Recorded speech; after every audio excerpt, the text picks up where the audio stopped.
Good morning, everybody. Today, I'm Sneh Lata on the behalf of Department of Humanities and Social Sciences. I welcome to all of you in a valued course. Uh, Today is the sixth day of the program. और before this program, we have to learn a lot from this lecture. और आप लोगों ने देखा ही होगा कि बहुत सारे एक्सपर्ट और बहुत सारी चीज़ों पे हम लोग बात कर रहे हैं, ह्यूमन राइट्स के डिफरेंट डिफरेंट पर्सपेक्टिव से बात कर रहे हैं हम लोग.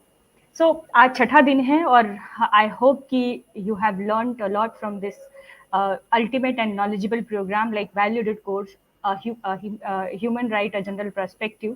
So today I'm going to start with my lecture, and today's topic is evaluation and overview of human right. So जितना भी सब चीज़ें हो रही थी, डेवलपमेंट, इवैल्यूएशन और किस तरीके से क्या ओवरव्यू है ह्यूमन राइट्स का और क्या-क्या आप लोगों ने अभी तक देखा. तो आज पूरा एक ओवरऑल क्रक्स बात करेंगे हम लोग कि what is the evaluation and what is overview of the human rights. दूसरी चीज़ ये है कि एक और इन्फॉर्मेशन है कि today is two session. First session is going to taken by me and second one is going to taken by a expert from Aligarh University. So you have to prepare and I hope कि बहुत सारी नई चीज़ें आपको सीखने को मिलेंगी next session में. तो आप लोग उसके लिए तैयार रहिए, अपनी कनेक्टिविटी को बेहतर कर लीजिए और जहाँ भी अपने पास बहुत कॉपी कलम को लेके बैठिए और कहीं ना कहीं आप बेहतर एक लेक्चर को और भी एक उम्मीदों भरा लेक्चर को और बहुत ही इंटरेस्टिंग लेक्चर होने जा रहा है. सो अभी हम लोगों ने बहुत सारी बात की है कि ह्यूमन राइट अपने आप में इस दुनिया के लिए एक होप है कि किस तरीके से हम और आने वाले टाइम में अपने जनरेशन को बेहतर चीज़ों को दे सकते हैं, किस तरीके से डेवलपमेंट में सस्टेनेबिलिटी ला सकते हैं. सस्टेनेबिलिटी का मतलब कि हम ये नहीं है कि हम सिर्फ अपने राइट्स की बात करेंगे या अपने अपने क्लोज रिलेशनशिप की बात करेंगे, जो कोल्ड क्लोज हमारे हैं उनके राइट्स की बात करेंगे. बहुत सारे आने वाले टाइम में ऐसे लोग हैं जिनके लिए हम राइट को सस्टेन करके रखेंगे कि उनको भी मिले वो राइट. सपोज कि अगर हम बात करें कि हमारे पास नेचुरल चीज़ें बहुत, जो हमारे नेचुरल रिसोर्सेज वो बहुत लिमिटेड हैं और आज के डेट में जो इन्वायरमेंटल क्राइसिस है वो कितनी ज़्यादा है वो आप सबको पता है. कहीं पे किस तरीके से कार्बन उत्सर्जन कितनी तेजी से हो रहा है, ऑक्सीजन का लेवल कितना कम हो रहा है और बीते कुछ दिनों में तो आप लोगों को ऑक्सीजन का जो कीमत है वो पता चल चुकी होगी कि कितना इंपॉर्टेंट था हम लोगों के लिए. तो environment sustainability is very important. क्यों? क्योंकि अगर हमारे पास राइट टू लाइफ ही नहीं रहेगा तो फिर किसी भी तरीके के ह्यूमन राइट्स का कोई भी मतलब नहीं है. So first of all you have to ensure about right to life. और राइट टू लाइफ में डिग्निफाइड लाइफ की हम बात करेंगे और इसीलिए जो आर्टिकल 21 है वो ये कवर करता है कि अब इसमें हमें ऑक्सीजन युक्त हवा हवा में सांस लेने का भी अधिकार है हमारे पास. सपोज कि अगर आपको लगता है कि आपके आसपास का एरिया बहुत पॉल्यूटेड है, आपको वहाँ पे प्योर एयर नहीं मिल रही है और आप आजकल तो एयर की भी इंडेक्सिंग हो रही है कि किस तरीके का प्योर एयर है, कौन सा इंडेक्स पे है, इधर रेड, ब्लू और बहुत सारे उसके कलर इंडेक्सिंग कर दिया गया है और उससे हम डिसाइड कर लेते हैं कि किस तरीके की एयर की कौन सी क्वालिटी है, क्या पुअर क्वालिटी है, क्या रिच क्वालिटी है. बहुत साल पहले एक ह्यूमन राइट का ही एक पिटिशन फाइल हुई थी दिल्ली में. एस सी मेहता केस थी. उस केस में ये था कि वहाँ पे लोगों ने ये कहा था कि जो दिल्ली का एरिया है वो बहुत पोल्यूटेड हो चुका है और हम लोग को प्योर एयर वाला ऑक्सीजन वाली हमें सांस लेने में प्रॉब्लम हो रही है और ऑक्सीजन युक्त हम सांस नहीं ले पा रहे हैं क्योंकि हमारा इन्वायरमेंट जो है वो बहुत पोल्यूटेड हो चुका है. तो गवर्नमेंट ने इसमें इनिशिएटिव लिया और BS4 मॉडल और इस तरीके की जो गाड़ियाँ थी जो पुराने पैटर्न पे बनी थी, जो बहुत धुआं निकालती थी, जो एयर को पॉल्यूटेड करती थी, उनको बैन करने का काम किया. मतलब अब राइट्स जो है वो बहुत एक्सपेंड हो चुके हैं. अब राइट इस तरीके के नहीं है कि हम सिर्फ जीने, खाने, उठने, बैठने और शिक्षा और मेडिकल हेल्थ की बात करेंगे. बहुत सारे राइट्स के बहुत सारे पैरामीटर्स हो चुके हैं. उन सारे पैरामीटर्स पे human right commission, human rights, UDHR, Magna carta सब खरे उतर रहे हैं और कहीं ना कहीं ये हमारे लिए एक बहुत बड़ा प्लेटफॉर्म है और एक तरीके से कहीं ना कहीं हमारे लिए बहुत बड़ा होप है कि हमारे पास इस तरीके के कुछ पर्सपेक्टिव्स हैं जहाँ पर जगह जगह बात हो रही है, कोर्सेज चलाए जा रहे हैं, लोग इसमें डिप्लोमा एंड डिग्रीज के कोर्स हासिल कर रहे हैं ताकि हम इसको और बेहतर तरीके से लोगों तक पहुंचा पाएं. जब हम बात करते हैं कि valuation overview of human right,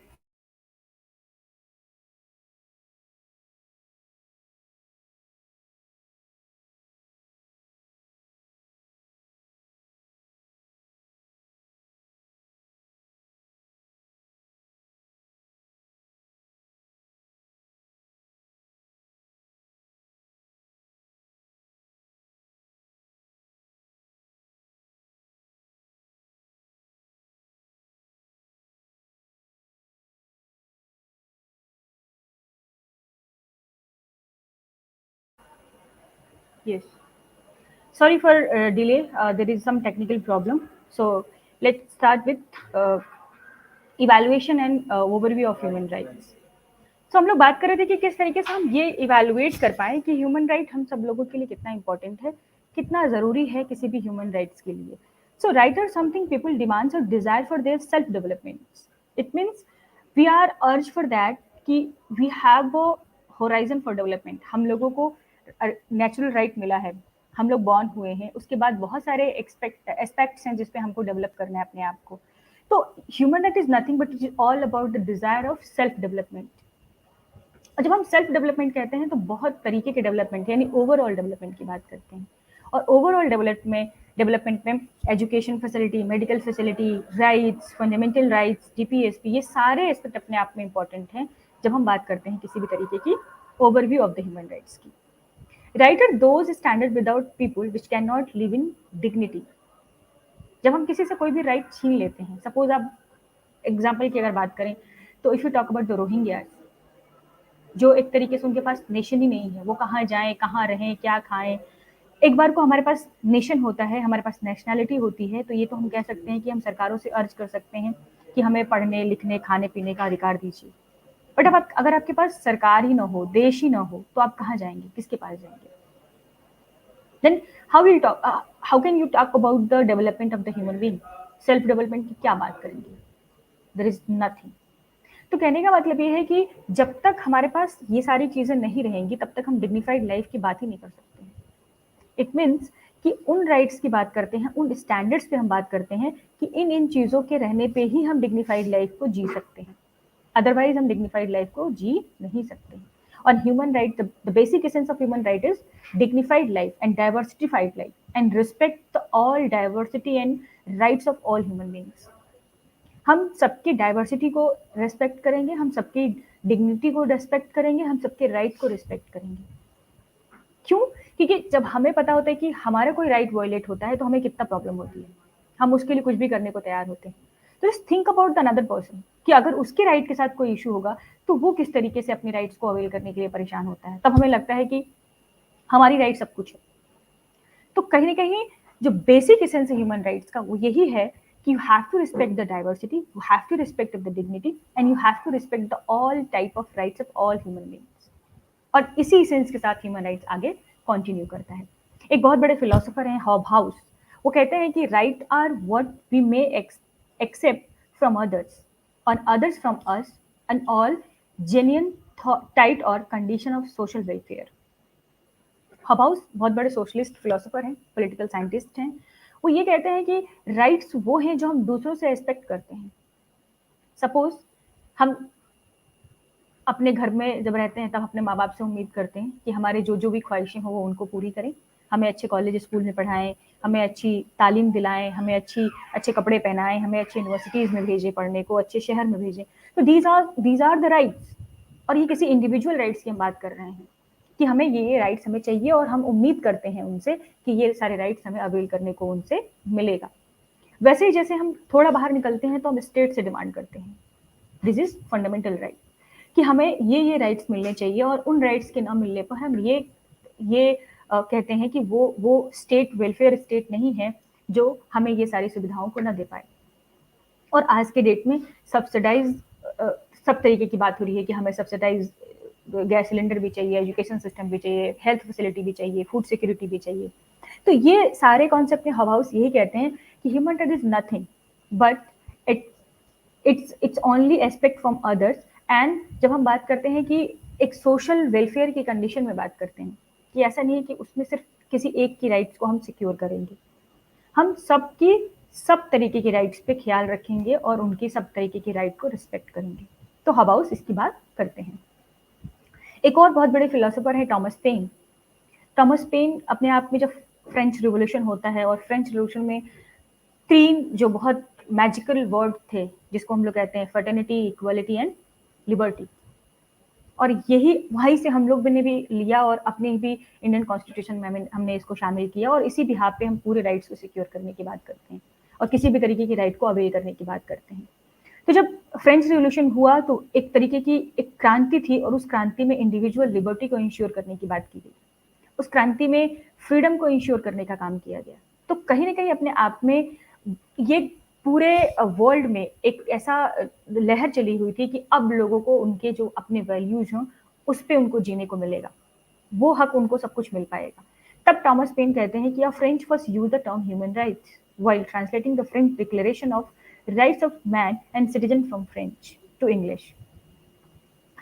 Thomas pen बताते हैं कि हम पहली बार फ्रेंच रिवॉल्यूशन में ये चीज फील हुआ कि हमें life, liberty, property, fraternity, equality की बात हो रही है। पहली बार कोई ऐसी डॉक्यूमेंटेशन होने जा रहा है जहाँ पे हम इन चीजों को देख पाते हैं। और ये बहुत बड़ा फेमस कोट हुआ कि फ्रेंच रिवॉल्यूशन से ये 3 बहुत बड़े शब्द निकल के आए जिनके टाइम टाइम पे हम एक्सप्लेनेशन बड़े बड़े लेवल पे करते रहते हैं। तो एक तरीके से देखा जाए तो ह्यूमन राइट कोई एक दिन का और एक डॉक्यूमेंट से नहीं निकल के आया, टाइम टाइम पे धीरे धीरे इवॉल्व किया और डेवलप किया। और जब भी कोई चीज इवॉल्व करती है, अचानक से नहीं आती है, जब इवॉल्व करती है तो जाहिर सी बात है जो उसका अल्टीमेट रिजल्ट जो होता है वो बहुत ही एक तरीके से कहा जाए तो फिजिबल होता है, बहुत ही इंपॉर्टेंट होता है और कहीं ना कहीं अपने आप पे सब लोगों के लिए इंपॉर्टेंट होता है। Suppose if we talk about the Indian democracy, if we talk about the Indian constitution, these are the resultant of the evolution। हम लोगों ने एक बार ऐसा नहीं था कि हम बस पैदा हुए और आज़ादी आ गई और हमें डेमोक्रेसी मिल गई, हमें कॉन्स्टिट्यूशन मिल गया। हम इवॉल्व किए, हम इवोल्यूशन के थ्रू आए और उस इवोल्यूशन में हमें इतनी सारी चीज़ें देखने को मिली जो कहीं ना कहीं हमारे लिए, हमारे नेशन के लिए, हमारे सोसाइटी के लिए, हमारे स्टेट के लिए बहुत ही इंपॉर्टेंट है। और उसी का एक हिस्सा भी हमारा ह्यूमन राइट भी है जो कि अपने आप में अभी भी इवॉल्व कर रहा है। क्यों? क्योंकि जब हम बात करते हैं कि there is a generation of human rights, बहुत सारी जनरेशन पे हम बात करते हैं, उस जनरेशन में हम देखते हैं कि पहले जो प्रियोरिटी थी, लिबर्टी होनी चाहिए, इक्वलिटी होनी चाहिए, उस पर हमने बात की। देन उसके बहुत सारे लेवल पे हमने बात की और आज तक, आज के डेट में ह्यूमन राइट इतना एक्सपेंड कर चुका है कि हम उस ह्यूमन राइट को कहीं ना कहीं हर लेवल पे देख रहे हैं। हम अब सांस लेने से लेके और कहीं ना कहीं अपने आप पे उस universality nature of the human rights की हम बात करने लगे हैं। सब लोगों ने एक अलग सा, कल हम लोगों ने एक लेक्चर अटेंड किया, उसमें एक बात हुई कि हम दुनिया के तमाम देश में अगर कहीं पे भी कोई माँ, कोई बच्चा, कोई बूढ़ा, कोई भी सिटीजन अगर कोई परेशान होता है तो ऐसा नहीं होता कि वो उस पर्टिकुलर जगह का वो इंसान परेशान है, बल्कि उसके दर्द से पूरी दुनिया अपने आप को कनेक्ट करती है, जोड़ती है। और इसका बहुत बड़ा एग्जाम्पल हम अपनी आज़ादी से ले सकते हैं। जब कोई एक दर्द बहुत सारे लोगों के साथ रिलेट करता है तो क्रांति आती है, तब रिवोल्यूशन होता है और एक बहुत बड़ा इतिहास बनता है। आज़ादी के टाइम भी यही हुआ, हम सब लोग लिबर्टी के लिए परेशान थे, सब लोगों को फ्रीडम चाहिए था, अंग्रेजों का दबाव था। यहाँ के लोग में से कुछ लोग चाहते थे कि आज़ादी चाहिए, कुछ लोगों को नहीं चाहिए थी, क्योंकि कुछ लोगों को लग रहा था English education is very important for India and India develop तभी करेगा जब अंग्रेज हमारे पास रहेंगे। But somehow there is some people in a favor of freedom and liberty। देन क्या हुआ? ट्रांसपोर्टेशन शुरू हुआ, ट्रांसमिशन हुआ, यहाँ से लोग जगह जगह जाना, आवागमन शुरू हुआ और अंग्रेजों ने वो ट्रांसपोर्टेशन अपने इंडस्ट्रियल डेवलपमेंट के लिए शुरू किया। They never thought about that कि इसका यूज भारतीय भी अपने लिए कर सकते हैं। और वहां पे एक दर्द था, वो सबका था, क्योंकि सबको लग रहा था कि अंग्रेज बहुत हमारे ऊपर शोषण कर रहे हैं, हमारा बहुत नुकसान हो रहा है, हमारा बहुत वायलेशन हो रहा है, हमें होम रूल नहीं मिल रहा, हमें अपने राइट्स को अवेल करने को नहीं मिल रहा है। तो सपोज अगर वो अपना ट्रांसपोर्टेशन जब शुरू होता है तो लोग एक दूसरे से दूसरी जगह जाते हैं और उस दौरान जो बातचीत होती है, एक डायलॉग जो होता है, डायलॉग शुरू होता है, जब स्टैब्लिश होता है कुछ लोगों के बीच में, तो क्या होता है? अरे यार मेरे यहाँ भी ये हो रहा है, तुम्हारे यहाँ भी ये हो रहा है, तो क्यों ना इसका कुछ एक दूसरा विकल्प लेके आया जाए। Is another option for that, किस तरीके से इसको हम हटा सकते हैं। तब क्या निकल के आया? फिर लोगों ने कनेक्ट करना शुरू किया, एक दूसरे से कनेक्ट किया और एक दूसरे से कनेक्ट करने के बाद एक बड़े लेवल पर क्रांति हुई और उस क्रांति के बाद क्या मिला? आज़ादी। भारत को एक नया भारत मिला, एक नया कॉन्स्टिट्यूशन मिला, एक लिबरल डेमोक्रेटिक रिपब्लिक हमें मिला। तो ह्यूमन राइट लाइक दैट कि हम हमेशा अपने अपने राइट्स को एक दूसरे से कनेक्ट करते हैं। और जिस दिन हम लोगों ने कनेक्टिविटी को बिल्डअप कर लिया और ये सोच लिया कि हम, जो हमारी प्रॉब्लम है वो सामने वाले की भी प्रॉब्लम है और जो सामने वाले की प्रॉब्लम है वो हमारी भी प्रॉब्लम है, देन हम क्या करते हैं कि हम उससे ये चीज निकाल के लेके आ पाते हैं कि सब चीज सब लोगों के लिए जरूरी है। तो दुनिया में किसी भी लेवल पे कहीं पे भी कोई भी इश्यू होता है ह्यूमन राइट को लेके, तो ह्यूमन राइट कमीशन एक्टिव हो जाता है और कहीं ना कहीं अपने आप में एक्टिव होने के पीछे ये लॉजिक होता है कि हम उसको करेक्ट करते हैं, because human right is universal, human being are equal, human being are born free. तो क्यों कोई इसके लिए अकेला इस चीज को सहे? तो ह्यूमन राइट अपने आप में क्या है, एक दूसरे से आदान प्रदान करने की चीज है, और हम उसको अपने अपने में उस चीज को इनहेरेंट और कहीं ना कहीं अपने आप में हम उसको फील करें कि हाँ, जो हमें चाहिए होगा वो हो सकता है सामने वाले को भी चाहिए, उसके भी राइट्स हो सकते हैं।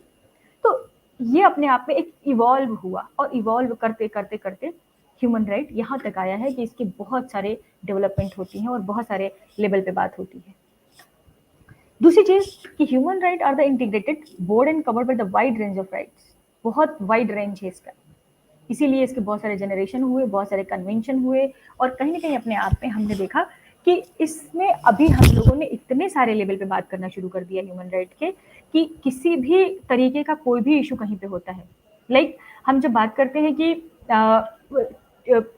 इजराइल, फिलिस्तीन, यूक्रेन, रशिया, तो हम सब कनेक्ट करते हैं, और बहुत सारे सोशल मीडिया, सोशल हैंडल्स पे हम लिखना शुरू कर देते हैं कि नहीं, यहाँ ऐसे नहीं होना चाहिए। हमें क्या फर्क पड़ता, हम तो यूक्रेन में नहीं थे, हम तो नहीं फंसे थे, हमारा कोई अपना नहीं था वहाँ पे, हमारा कोई बच्चा वहाँ पे मेडिकल करने नहीं गया था, फिर भी हम क्यों कनेक्ट करते हैं? Because we are human being, we are connect to each other, that's why. तो अपने आप में जो ह्यूमन राइट का जो रेंज है वो बहुत वाइड हो चुका है। वाइड का मतलब आप समझ लीजिए क्रॉस द वर्ल्ड काम करता है, क्रॉस द ग्लोब काम करता है। दूसरी चीज, human rights are integrated. Integrated का मतलब कि एक दूसरे से समाहित हुआ है, बिल्कुल जैसे कि वही बात है कि एक दुनिया में एक कोई माँ अगर रोती है अपने बच्चे के लिए, तो सिर्फ वो उस बच्चे की माँ या उस देश की माँ नहीं है, वो सबके लिए अपने आप में कनेक्ट फील करती है। तो कहीं की भी औरत हो, कहीं का भी बच्चा हो, कहीं की भी माँ हो, कहीं के भी लोग हो, किसी भी नेशनलिटी को फॉलो करते हो, किसी भी क्रीड को फॉलो करते हो, अल्टीमेटली उन सब लोगों की अपनी कंसर्न एक है। That's why human rights are integrated. और जब ये कहा गया कि जब इंटीग्रेटेड है तो कहाँ कहाँ तक इंटीग्रेटेड है, किन किन राइट्स को बात किया गया है इसमें, तो ये कहा गया कि there is a civil rights and political rights. शुरुआत किया गया इन्हीं दोनों चीज़ों से, क्योंकि ये कहा गया कि पहले जो बेसिक बेसिक चीज़ें हैं जिसपे हमें अल्टीमेटली बात करनी चाहिए, पहले हम उसको तो लेके आए। सपोज जब हम लोग आज़ाद हो रहे थे तो हम लोगों ने इकट्ठा नहीं बात कर लिया कि हमें ये भी चाहिए, हमें ये भी चाहिए, हमें वो भी चाहिए। हम उन लोगों ने स्टेप बाय स्टेप चीज़ों को डिमांड किया, क्योंकि अंग्रेजों को भी पता था कि अंग्रेजों ने भी स्टेप बाय स्टेप हम लोगों को चीज़ें देने शुरू की। इकट्ठा अपना सब कुछ सौंप के नहीं चले गए हम लोगों को कि नहीं चलो ठीक है अब जाते हैं, तुम्हारा घर छोड़ देते हैं। उन लोगों को भी लगा कि हम धीरे धीरे चीज़ों को देंगे, और हम लोग इंडियंस भी यही चाह रहे थे कि हम इवॉल्व करें। इकट्ठा कोई चीज़ मिल जाएगी तो कहीं ना कहीं अपने आप में क्या हो जाएगा, या तो कोलैप्स कर जाएगी या तो करप्ट हो जाएगी। तो कहीं ना कहीं अपने आप में कोई भी चीज़ों को चाहिए होता तो हम पहले अपनी प्रियोरिटी को डिसाइड करते हैं कि what is priority for us, what is priority for human being, what is priority for universe. हमारी प्रियोरिटी क्या थी? First of all you have to gain liberty, and first of all you have to gain civil rights and political rights known as a fundamental right. और कहीं ना कहीं अपने आप में ये सारे सारे जो इंटीग्रेटेड ह्यूमन राइट्स थे उसमें पहले हम लोगों ने शुरू किया across the world civil rights and political rights. These are the basic and fundamental rights of human right. दूसरे लेवल में अगर हम लोगों ने बात किया कि दूसरे में क्या क्या इंटीग्रेटेड था, यानी यूडीएचआर में, और यूडीएचआर जब आया तो अपने साथ किस तरीके से इंटीग्रेटेड ह्यूमन राइट्स को लेके आया, तो उसमें लेके आया कि economic and social and cultural rights की बात हुई कि हमें इकोनॉमिक वायबिलिटी किस तरीके से क्लियर करना है, सोशल सिक्योरिटी को कैसे इंश्योर करना है, सोसाइटी में जो बहुत सारी थ्रेट्स थे उनको कैसे खत्म करना है, जो मेन स्ट्रीम ऑफ डेवलपमेंट में जो नहीं है उनको कैसे लेके आना है। यानी बहुत सारे समाज में अभी भी वो हिस्से बाकी हैं जिनका डेवलपमेंट पूरी तरीके से नहीं हो पाया है। महिलाएं अभी भी मेन स्ट्रीम ऑफ डेवलपमेंट में नहीं है, they are not counted as a full fledged citizen of any type of country. उनको तो अभी भी हम दोहरे दर्जे पे रखते हैं, दोयम दर्जे पे बात करते हैं, they are second sex, they are not first sex. तो कहीं ना कहीं अपने आप में हम पहले तो ये डिसाइड कर लें कोई भी इंसान किसी भी तरीके का हो उसको सोशल डिस्टर्बेंस या कह लें कि उसके साथ सोशल एक्सक्लूजन नहीं होना, सोशल एक्सक्लूडेड नहीं होना चाहिए।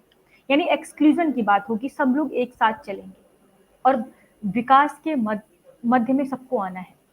ऐसा नहीं है कि कोई पेरिफेरी पे खड़ा है, कोई कोर पे खड़ा है, कोई किनारे है और कोई बिल्कुल डेवलप करता जा रहा है, नहीं।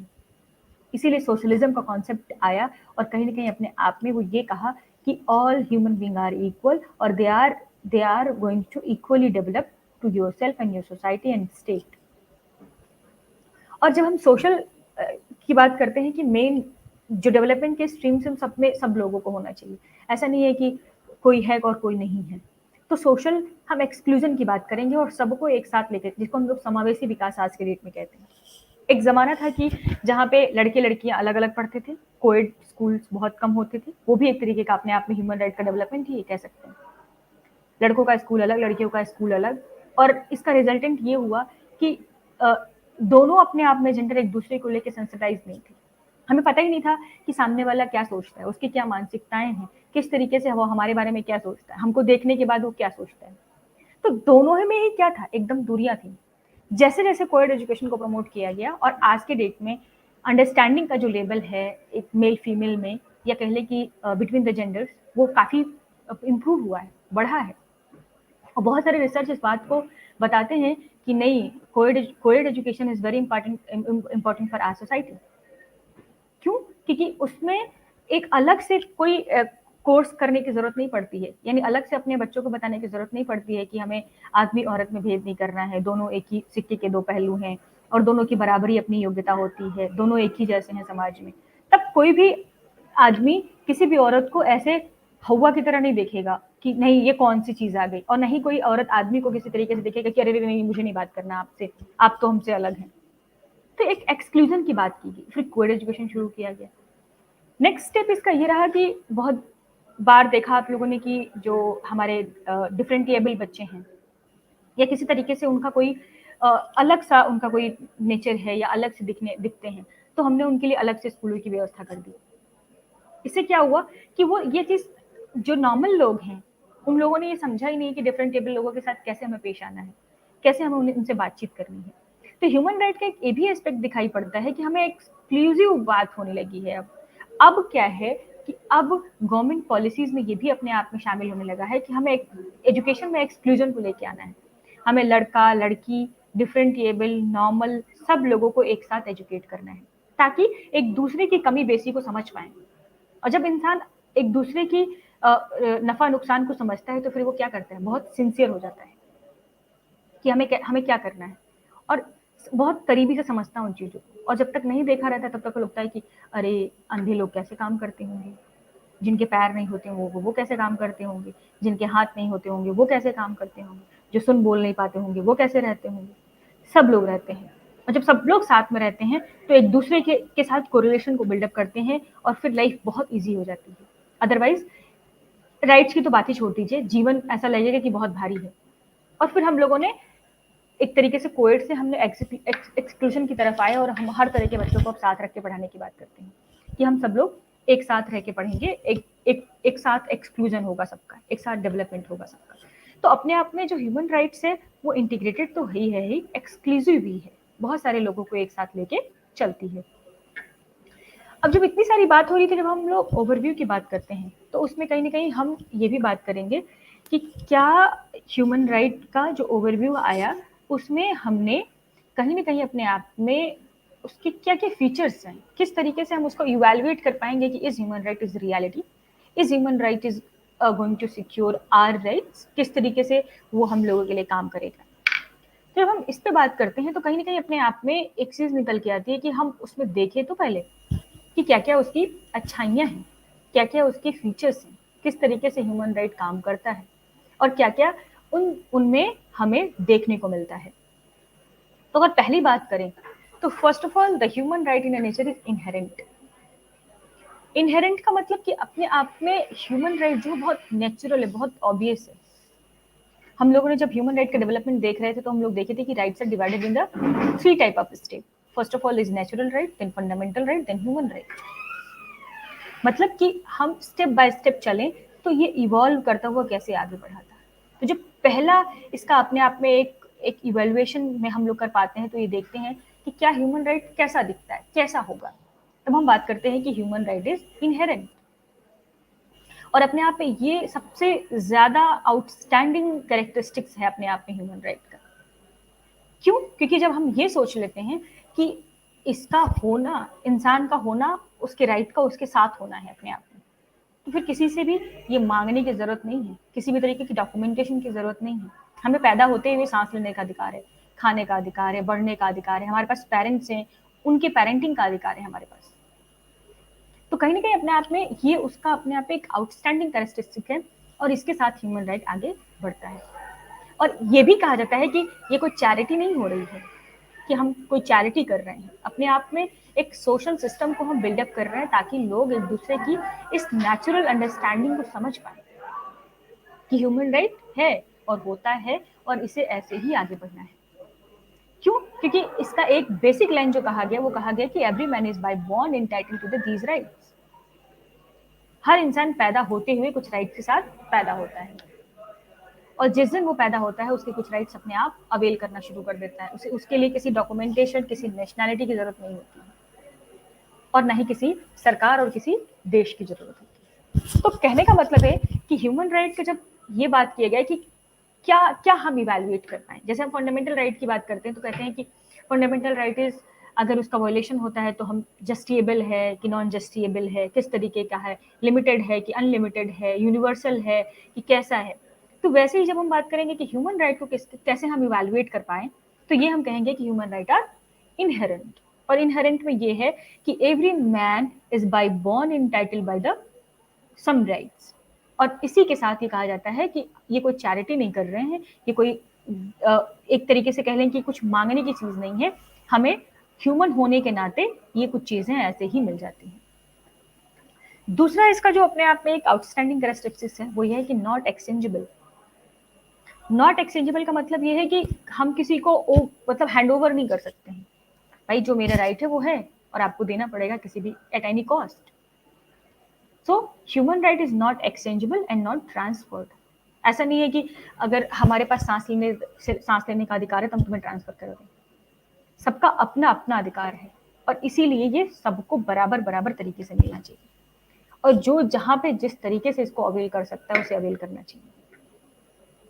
Right and justice is nothing but it's about opportunity and use, कि हमारे पास जो अपॉर्चुनिटी है हम उसे कितना इस्तेमाल कर पा रहे हैं, हम उसे कितना अपने ओवरऑल डेवलपमेंट में शामिल कर पा रहे हैं। बट इतनी सी बात है जिसको हम लोग कहते हैं कि राइट एंड जस्टिस की। So second and very important characteristic is not exchangeable. Human right can not be hand overed and can not be transferred. ये अपने आप में एक तरीके से एक्सेस करने की चीज है, और हम किसी से ना छीन सकते हैं इसको, ना ही चुरा सकते हैं। It can not be stolen, it can not be taken और स्नैचिंग बाई सम एल्स। हम इसको, जिसको जो मिला है वो उसको उसी तरीके से उसको एंजॉय करेगा और अपने डेवलपमेंट में इसको शामिल करेगा। सो इसीलिए इसका जो नेचर है वो यूनिवर्सल कर दिया गया कि हम किसी में बिना किसी भेदभाव के हम इसको लेके चलेंगे, और कोई भी इसमें ऐसा नहीं कि हम कोई एहसान है किसी सरकार का, किसी गवर्नमेंट का, किसी देश का जो हम लोगों को ह्यूमन राइट को अवेल कराने को बोल रहा है। क्यों? क्योंकि ये अपने आप में इनहेरेंट है, नॉन एक्सचेंजेबल है, नॉन ट्रांसफरेबल है, और अपने आप में यूनिवर्सल है। द नेक्स्ट करेक्टरिस्टिक्स इज, या हम जो इसको और इवेलुएट कर पाए हैं कि और क्या क्या हो सकता है इसमें, तो आता है कि यूनिवर्सलिटी। यूनिवर्सलिटी का मतलब होता है कि ये अपने आप में the human right is stand for the basic human values. और जब हम बेसिक ह्यूमन वैल्यूज की बात करेंगे तो अपने आप में यूनिवर्सल होगा वो, और यूनिवर्सल के बाद कोई क्वेश्चन मार्क हम नहीं लगाते हैं, ना कोई डाउट करते हैं, क्योंकि वो है तो है, ह्यूमन राइट है तो है। इंसान बराबर पैदा हुआ है, फ्री पैदा हुआ है तो है, उसको वो सारी चीजें मिलनी चाहिए तो मिलनी चाहिए। उसके लिए उसको असिस्ट करने के लिए भले हम गवर्नमेंट से कुछ चीजों को लेके आते हैं कि हमें कुछ कानूनी सुरक्षा दे दें, कुछ इंटरनल और इंटरनेशनल पीस को बिल्डअप करें, सिक्योरिटी को बिल्डअप करें। तो इसका मतलब ये नहीं है कि हमें ये यहाँ आने के बाद हमें मिलेगा, कोई सरकारें देंगी तभी मिलेगा। ये यूनिवर्सल है, और ये basic values of human rights के साथ खड़ा रहता है। और अपने आप में सबको पता है कि every human being are born free, और इसी के साथ ये डिक्लेरेशन आता है कि हम किसी भी तरीके, यानी everyone is entitled with the some rights, और उन राइट्स के साथ वो अपने फ्रीडम्स को, अपने जितने भी उनके एफर्ट्स हैं उसको आगे लेके चलेंगे। सो ये अपने आप पे हम कहेंगे कि इस तरीके से हम इसको इवॉल्व कर, इसको हम और इवेलुएट करें तो ये निकल के आता है कि human right is universal and the nature of human right is universal. और अपने आप में दुनिया के तमाम जगह पे इसको इस्तेमाल इसीलिए किया गया कि इसमें कोई भी ये नहीं कह सकता है, जैसे फंडामेंटल राइट अगर भारत का है तो कुछ हद तक भारत के लोग यहाँ पे एंजॉय करेंगे और कोई बाहर से अगर यहाँ की धरती पे आता है तो उसको मिलेगा। लेकिन ये नहीं है कि आप अपनी फंडामेंटल राइट को अमेरिका लेके जाएं और कहेंगे कि नहीं हमारे यहाँ तो ये अधिकार है, हम ये लेके चलेंगे, तो उसमें क्वेश्चन मार्क है। बट ह्यूमन राइट के मामले में कोई क्वेश्चन मार्क नहीं है, वो अपने आप में यूनिवर्सल है। नेक्स्ट बात होती है कि इक्वालिटी की बात करता है ह्यूमन राइट, यानी another evaluation of the human right is equal and equal opportunity. जब हम बात करते हैं कि अपॉर्चुनिटी मिलनी चाहिए, देखिए एक अगर एग्जांपल की हम बात करें तो सपोज सारा का सारा मसला अगर किसी चीज का है तो वो अपॉर्चुनिटी का है और किसी भी चीज का नहीं है। ना आपके कास्ट का कोई इफेक्ट है, ना आपके कल्चर का कोई इफेक्ट है, ना आपके देश का कोई इफेक्ट है, ना आपके कि आपके माँ बाप बहुत अमीर हैं तो आपको कोई चीज दे पाए हैं, नहीं, सारे का सारा मसला अपॉर्चुनिटी का है। और इन सब में आपका कोई हाथ नहीं कि आप इंडिया में पैदा हुए हैं तो आपके पास अपॉर्चुनिटी है कि आप अपने फ्री फेयर डेवलपमेंट कर सकते हैं। आप पाकिस्तान में पैदा हुए हैं, पहली बात तो इन सब में कोई आपका हाथ नहीं है। ये चांस की बात है कि आप कहाँ पे रहते हैं, किस कम्युनिटी में पैदा होते हैं, किस कास्ट में पैदा होते हैं, और वहां पे आपको अपॉर्चुनिटी क्या मिलती है, ये बहुत इंपॉर्टेंट है।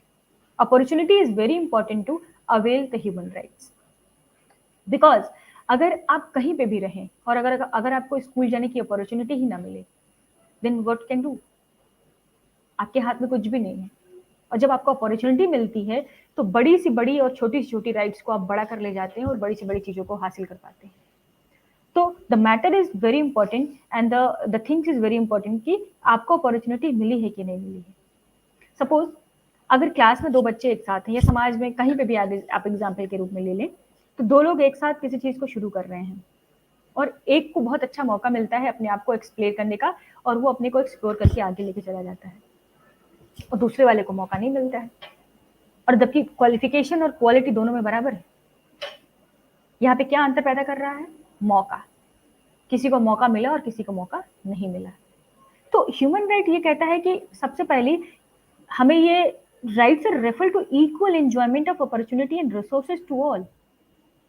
हम हर किसी के इक्वल अपॉर्चुनिटी ऑफ रिसोर्सेज की बात करेंगे कि सबको इक्वल मिल रहा है कि नहीं मिल रहा है, सबको अपॉर्चुनिटी इक्वल मिल रही है कि नहीं मिल रही है, अगर नहीं मिल रही है तो क्यों, क्या क्या उसमें हर्डल्स आ रहे हैं, क्या बाधाएं हैं उसमें।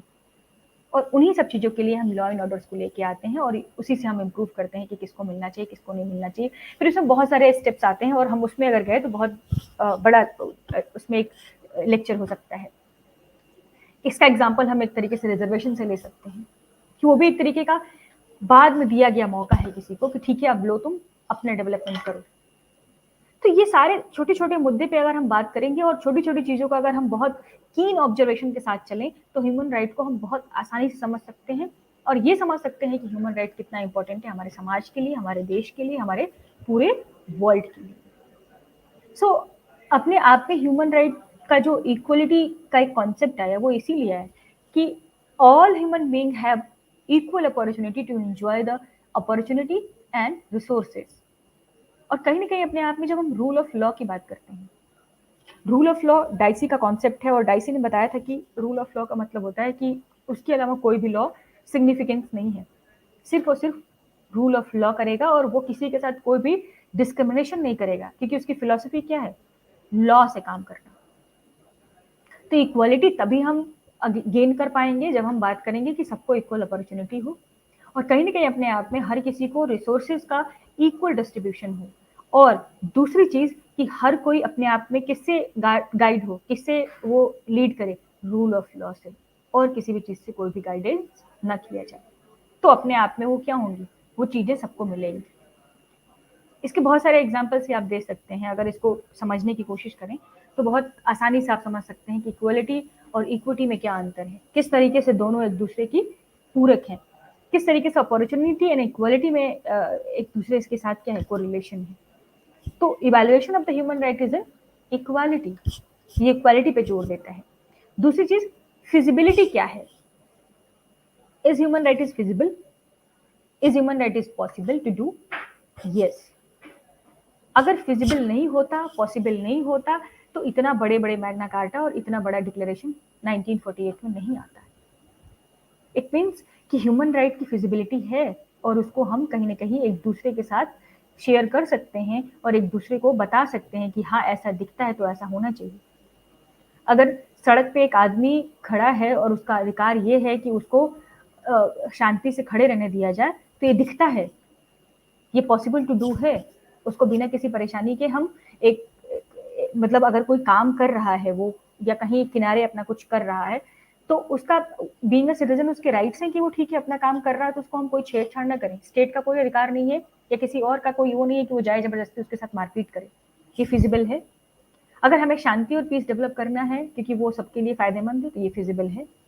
तो ह्यूमन राइट का जो दूसरा करेक्टरिस्टिक्स है वो कहता है कि human right are feasible, human right is possible to do. और अपने आप में एक एक इम्पॉर्टेंट इसका करेक्टरिस्टिक्स है क्योंकि ये एक इफेक्टिवनेस के साथ आता है। इफेक्टिवनेस के साथ आने का मतलब ये है कि कहीं ना कहीं अपने आप में हम ये नहीं कह सकते हैं कि कैसा ह्यूमन राइट, किस तरीके के ह्यूमन राइट्स की बात कर रहे हैं, क्या है उसमें।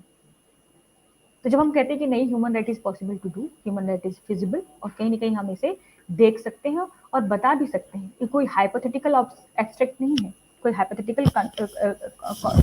इस तरीके से कॉन्सेप्ट नहीं है, ये फिजिबल है और कहीं ना कहीं एक्चुअली देखने को हमें मिलता है। और बहुत सारे इसमें social values, norms, culture, institutions हैं जो इसको और प्रोटेक्ट करने की बात करते हैं, इसको और डेवलप करने की बात करते हैं।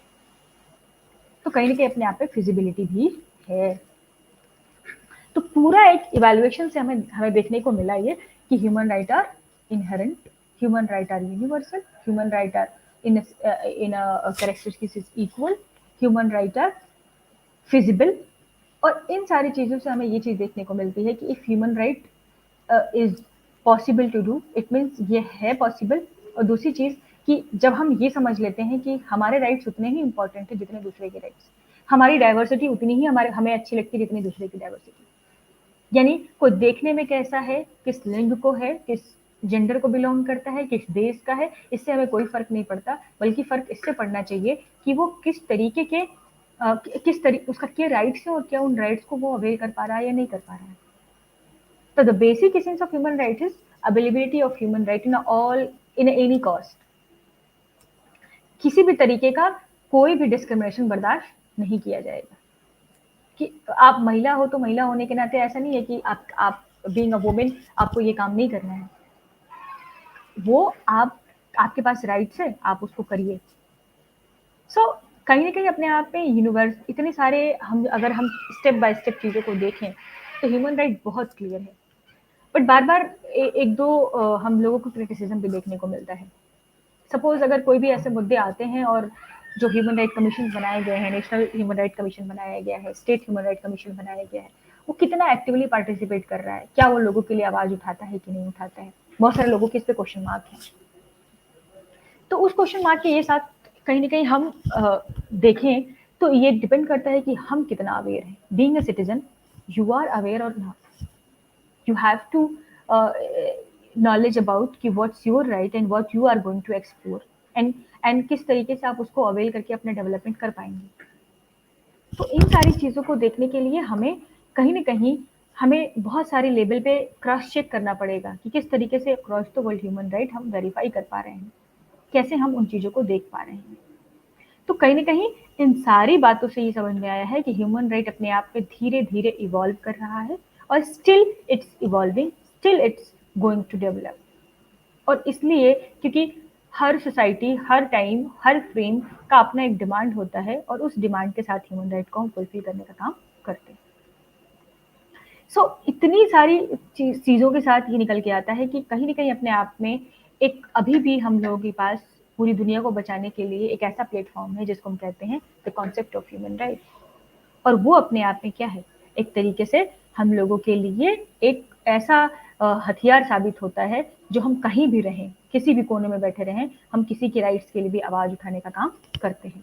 और कहीं ना कहीं वो आवाज़ हमारी सुनी भी जाती है। ऐसा नहीं है कि उसको बस उठी आवाज़ और चली गई, नहीं, हम कहीं ना कहीं उस पर बात करते हैं। और टाइम बाय टाइम मतलब ये डेवलपमेंट सिर्फ एक टाइम फ्रेम में नहीं आया, एंशियंट टाइम में भी था, मिडिवल टाइम में भी था, मॉडर्न टाइम में भी था। और किस तरीके से हम French revolution, English revolution, Indian constitution, हर जगह हम उसके डेवलपमेंट को देख रहे हैं। और हम बिगिन कहाँ से करते हैं? साइरस सिलेंडर से लेके, मैग्ना कार्टा से लेके और यूडीएचआर, और उसके आगे भी हम बहुत सारे कन्वेंशन और बहुत सारे प्रोटोकॉल्स के थ्रू देखते हैं। बहुत सारी ट्रिटीज होती रहती हैं हमारे बीच में कि हम किस तरीके से ह्यूमन राइट्स के आदान प्रदान और किस तरीके से हम एक दूसरे के राइट्स को सिक्योर और पीस को बिल्डअप करने का काम करते हैं। तो कोई एक एक दिन में ह्यूमन राइट डेवलपमेंट नहीं होता है, और ऐसा नहीं है कि अब हो चुका है, अब इसके आगे कुछ नहीं होगा। नहीं, अभी भी ह्यूमन राइट डेवलप कर रहा है, और वो कहाँ तक जाएगा इसका कोई वो नहीं है। इसके लिए हमें और आपको कम से कम इस लेवल पे स्ट्रांग होना चाहिए और इस लेवल पे समझदारी रखनी चाहिए कि हम आप क्या समझ रहे हैं इससे। और इसका एग्जाम्पल हमने बहुत ही आसानी से, अगर किसी को समझना हो किसी के ह्यूमन राइट्स को कि क्या ये वाकई एग्जिस्ट करता है कि नहीं, तो हम वो होस्ट और गेस्ट की तरीके से समझ सकते हैं इसको। किस तरीके से अगर हम किसी के होस्ट होते हैं तो हमें अपनी चीज़ों को देने में प्रॉब्लम होती है, वैसे हमारे राइट्स भी हैं। अगर हमें अपने राइट्स के लिए इतना प्रॉब्लम है कि हमारे राइट्स को कोई वॉयलेशन ना करे, तो वैसे हमें दूसरों को राइट्स के लिए भी कंसर्न होना चाहिए। जैसे हमें अपनी डाइवर्सिटी और डिग्निटी पे फ़ख्र है कि हम ऐसा दिखते हैं और ऐसा हैं हम, तो वैसे दूसरे की भी डिग्निटी और डाइवर्सिटी को हमें रिस्पेक्ट करना चाहिए।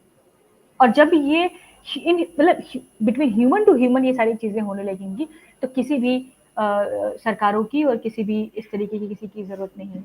तो फर्स्ट ऑफ ऑल आवाम को ज़रूरत है कि हमें इन चीज़ों को कैसे ईज़िली समझ लेना है।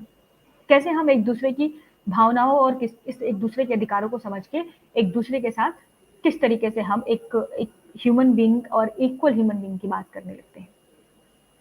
तो ये एक तरीके से एक इवैल्यूएशन था ह्यूमन राइट्स का कि हम किस तरीके से ह्यूमन राइट के इवैल्यूएशन को समझ पाते हैं और कैसे हम ये देख पा रहे हैं कि अब जो ह्यूमन राइट है वो कितना इवॉल्व कर चुका है, किस तरीके से काम करता है। दूसरी चीज़ आती है कि कुछ इंस्टीट्यूशन भी बनाए गए, जिसमें हम लोग बात करेंगे नेशनल ह्यूमन राइट कमीशन की।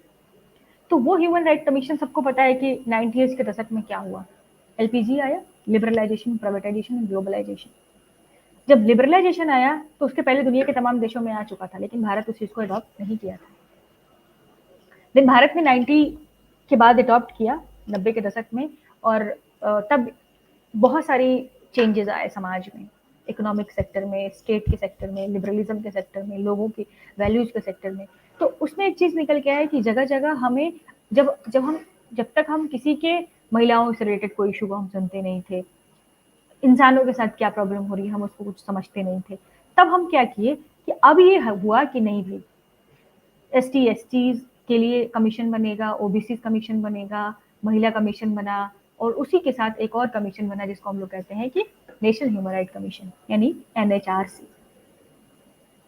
और ये सारे के सारे कमीशन तभी बने जब हमारे यहाँ लिबरलाइजेशन, प्राइवेटाइजेशन एंड ग्लोबलाइजेशन को हम लोगों ने एक्सेप्ट किया। तो आप समझ सकते हैं कि किसी भी फिलॉसफी का कितना इम्पैक्ट किसी स्टेट के ऊपर पड़ता है और वहाँ के लोगों के साथ कितना सुधार होने लगता है, ये चीज़ हमें देखने को मिलता है। अभी तक हम किसी महिला के मुद्दे को मुद्दा नहीं समझते थे। हम बोलते थे कि this is private issue, this is not public. फिर बाद में सिमोन द बुआ और बेट्टी फ्रीडन आती है, वो कहते हैं कि public is private and private is public. क्या घर की बात, क्या बाहर की बात? क्या औरत हिस्सा समाज की नहीं है? वो भी अपनी बातों को बाहर कहेगी। क्या औरतों के साथ लड़ना घर के अंदर सिर्फ घर के अंदर की बात है? No. Then public public and private के बीच डिफरेंस किया गया, और उस डिफरेंस में निकल के आया कि महिलाओं के साथ मारपीट, हिंसा उनके घर की चारदीवारी का हिस्सा नहीं है, वो अब पब्लिक डोमेन में आना चाहिए। और तब एक बहुत बड़ा फेमस कोट आता है फेमिनिज्म से कि public is private and private is public. और यहाँ से फिर महिलाओं के मुद्दों को डील करने की शुरुआत होती है, और फिर जो वुमेन क्राइम्स थे उनको नोट डाउन किया जाने लगा, और फिर हमारे पास एक नेशनल वुमेन कमीशन बन के निकल के आया।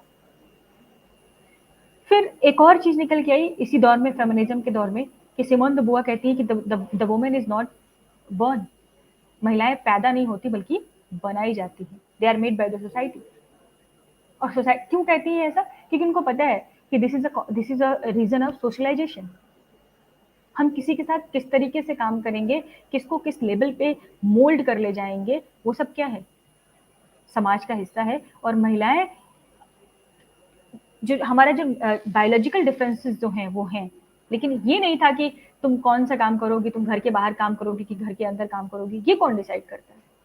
तभी सिमोन द बुआ कहती है कि महिलाएं पैदा नहीं होती बल्कि बनाई जाती। तो अब ह्यूमन राइट कहीं ना कहीं वहां से निकल के कितने सारे लेवल पे काम कर रहा है, और इतने सारे लेवल पे काम करने का मतलब कि जो इसका होराइजन है, जो इसका अपने आप में एक क्या बोलेंगे उसको, व्यू पॉइंट है, वो कितना बड़ा होता जा रहा है। तो उसी दौरान एक हमारे पास नेशनल कमीशन बन के आया, और उस नेशनल कमीशन का काम ये था कि वो अपने आप में ये डिसाइड करे कि किस तरीके से लॉ को इन्फोर्स करना है।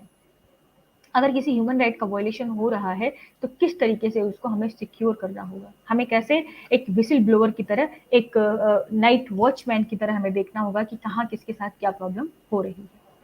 और कहीं ना कहीं अपने आप में इस कमीशन का सबसे इंपॉर्टेंट चीज था कि the commission is doing link between the society and government and civil society.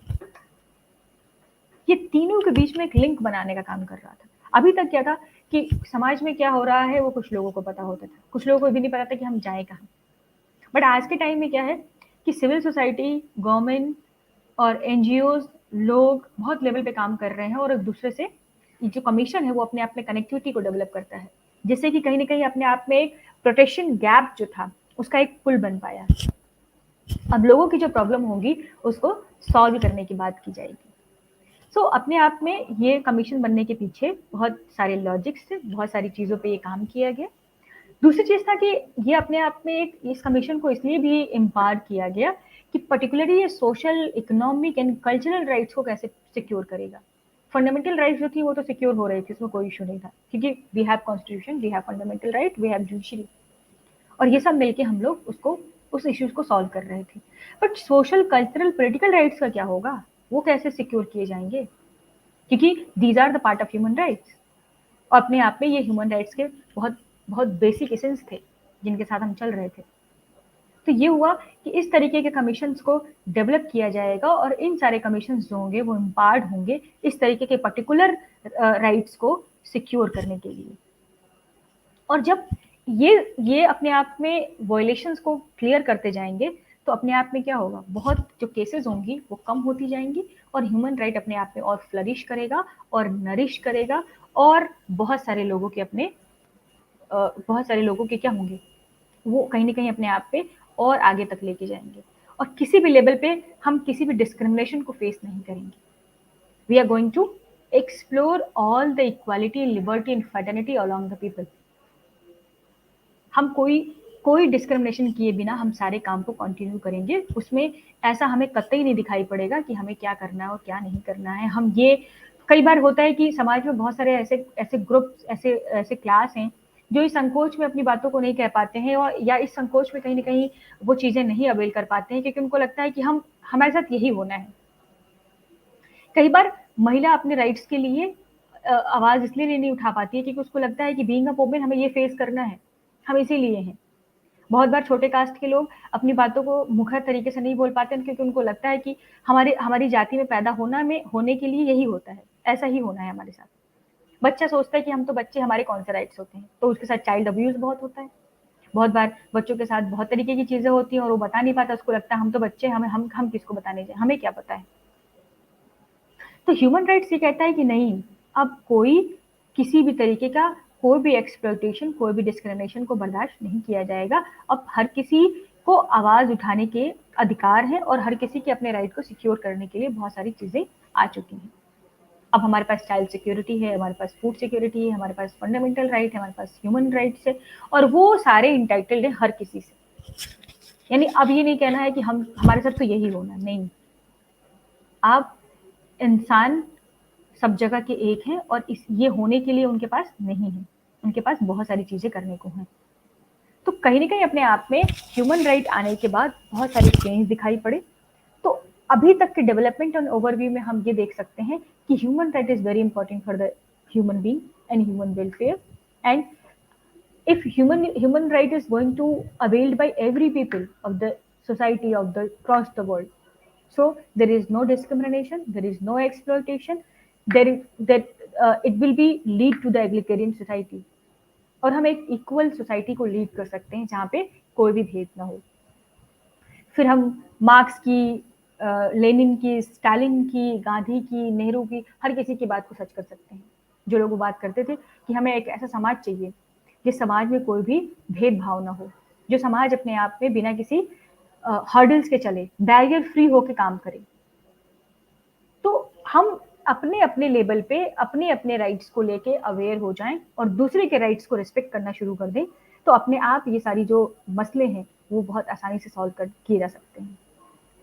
तो first of all, the you have to understand the development and evaluation and overview of the human right is as a, you have to respect the all rights of everyone and diversity and dignity and just secure the peace and security of the society.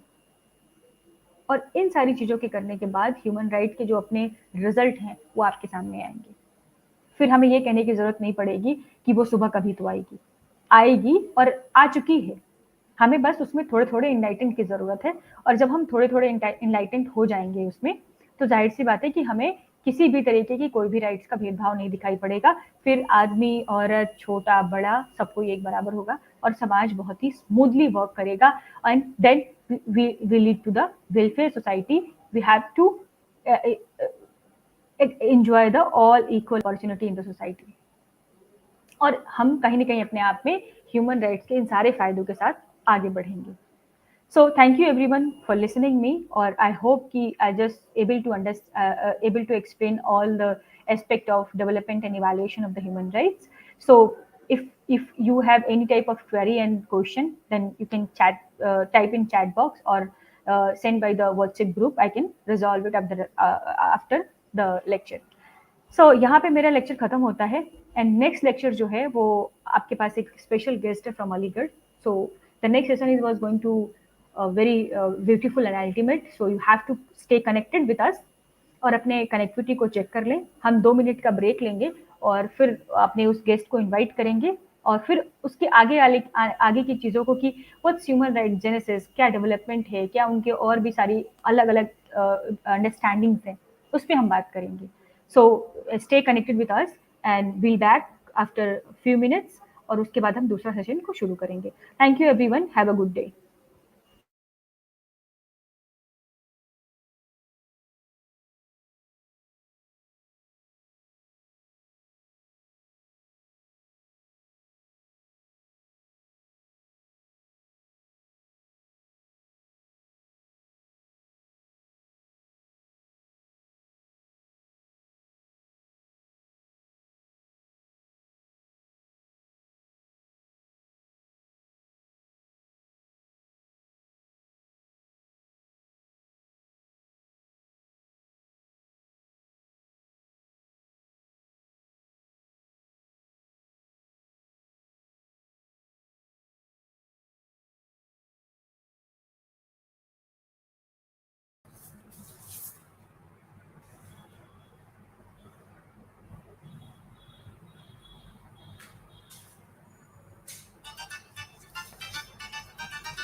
Yes, Dr. Swami sir. Yeah, I already have joined 10 minutes before. Yes, now I am the screen.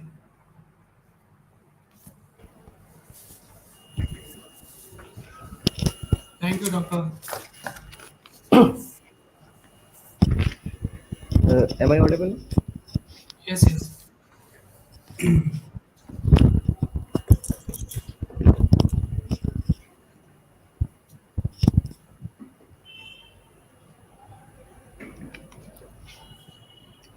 Respected as head of the department, Professor Zeba Keel, my faculty members, and my dear participants, a very good morning to all of you.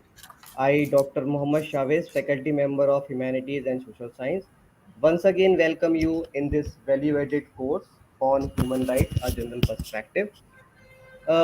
It is really my honor and instance of immense pleasure to introduce our today's guest speaker, who is going to speak on understanding human rights, genesis and perspective. The topic on which our guest speaker is going to deliver today's lectures is of paramount importance in the context of our ongoing value-added course on human rights, a general perspective. Dr. MD Rahat Hasan is working as assistant professor in the Department of Political Science at Aligarh Muslim University, Aligarh. He did his PhD in political science from Aligarh Muslim University. And the topic of his doctoral thesis was American think tanks and the formulation of the US foreign policy since World War II. Prior to his joining at the Aligarh Muslim University, he has also worked as an assistant professor in political science at Maulana Azad National Urdu University, Manu, Hyderabad. He has also been engaged in postdoctoral research in the Academy of the International Studies, Jamia Millia Islamia, New Delhi, and Indian Institute of Public Administration, New Delhi. He has also done 1 year Lok Sabha internship conducted by the Bureau of Parliamentary Studies and Training at Lok Sabha Secretariat.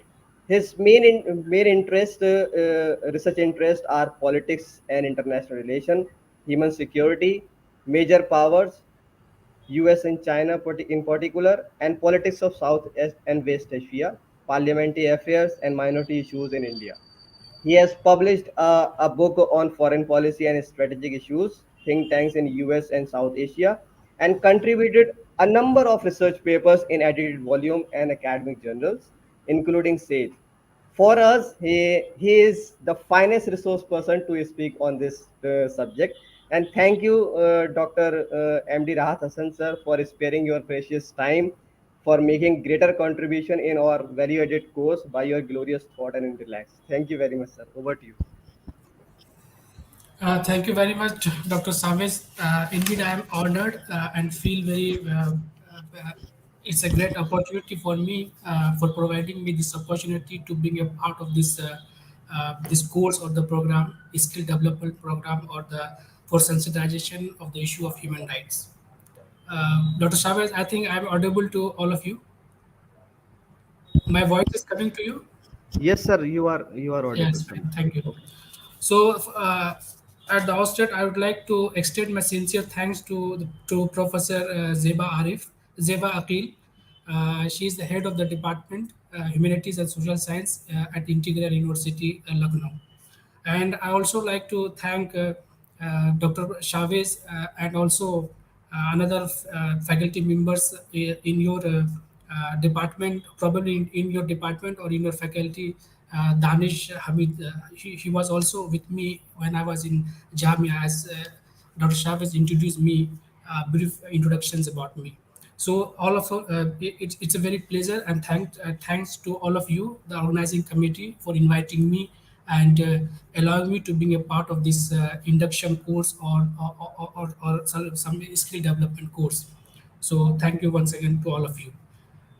As the organizer have been told me that the audience, that the students or the participants that we have, they all are the undergraduate students and also they are from the different stream, including medical sciences, engineering, social sciences, and sciences as well.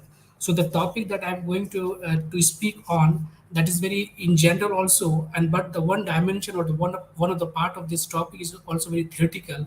So that will more suit the students who are coming from the political science background. But nevertheless, I'm trying my best to simplify the topic and the concept that we are going to that I'm going to speak on. That I also I will try to make it very simple so that the things would be very understandable to other students coming from the different non-political background as well. So the first is what the topic, the title, as I said, the title that I'm going to speak means that the topic that I have to speak over, that is the understanding, the basic concept, the understanding of human rights and its genesis, that is the evolution of the concept of human rights, and also the different perspective of human rights. Because when we talk about any topic related to social sciences, the basic crux of the social science is that nothing is final. So it is a debatable and contested kind of things in the discipline, that is the nature of the discipline of social science. So in that way, we also that the concept of human rights is also very contested in the various concept and the theories and the perspective within the discipline of political science. And also that is the Western and the non-Western conception of human rights. So these are the things that I'm going to discuss. So the structure of my topic would be like the conception, that is the, the basic understanding of the concept of human rights, and then the evolution or the genesis of the human rights, and then the perspective of human rights, the different perspective or the contested debate or the constructive discussions over the concept of human rights, and finally the assessment or the conclusion of the topic. And then after, again, the important things of any discussions that we have, that is the Q&A session, the question answer session. So first is what the concept of human rights. The concept of human rights means in the modern sense, the concept of human rights, we define it what it is, it referring those sort of rights which are very basic in nature, and the people are entitled of that kind of rights because of the status of the human being. Being a human being, we are all entitled of those rights that we are referring in a common way, the conception of human rights. So what is the concept of rights, and how that rights is different from the concept of human rights? Means both are interrelated to each other, but conceptually it is different. So human rights are what? Human rights are universal in nature. Means being a human being, we are entitled to those sort of rights: freedom of speech, freedom of expression, freedom of participation, freedom of life, freedom of movement, freedom of foods, freedom of security. So there are various sort of rights that are very essential in nature, and being a human being, we are entitled of that. So that is the one thing. And another concept is what? The concept which are related to that concept is the concept of rights. So that conception of rights is again very much related to the concept of human right, but it is not universal in nature, but rather it is a national in nature, national in character. Means being a citizen of a particular nation or the particular country, the citizen, the state or the authority, the political authority, are giving certain rights or extended certain rights to their own citizens. So that conception of citizenship means that the rights which is given by the state to their citizenship, they are very confined to those peoples only who are the member of a particular political system or state. So that is the basic differences between the narrow defined conception of rights and the universal conception of human rights. Okay? Another important things when you talk about the concept of genesis, I think this is the sixth lecture. So in one or two, three, four, five lectures, you have the basic understanding or the grounding of the subject. So I'm not going to define the concept of human rights in detail. Rather, in that discussion or in the process of understanding the genesis of the concept of human rights, or also the different perspective of human rights, we will try to understand that conceptions as well. So the basic point or the basic philosophy is that why we needs rights, why we needs human rights, or why we needs rights. So when we talk about the genesis of the human rights, so it started, the modern concept of human rights is started after that declaration adopted by the United Nations General Assembly that we call as UDHR, United Nations Declaration of Human Rights. So before that, there are various developments also that we will try to explain, or that we try to incorporate in the discussions as a what, as a concept of genesis of the conception of human rights.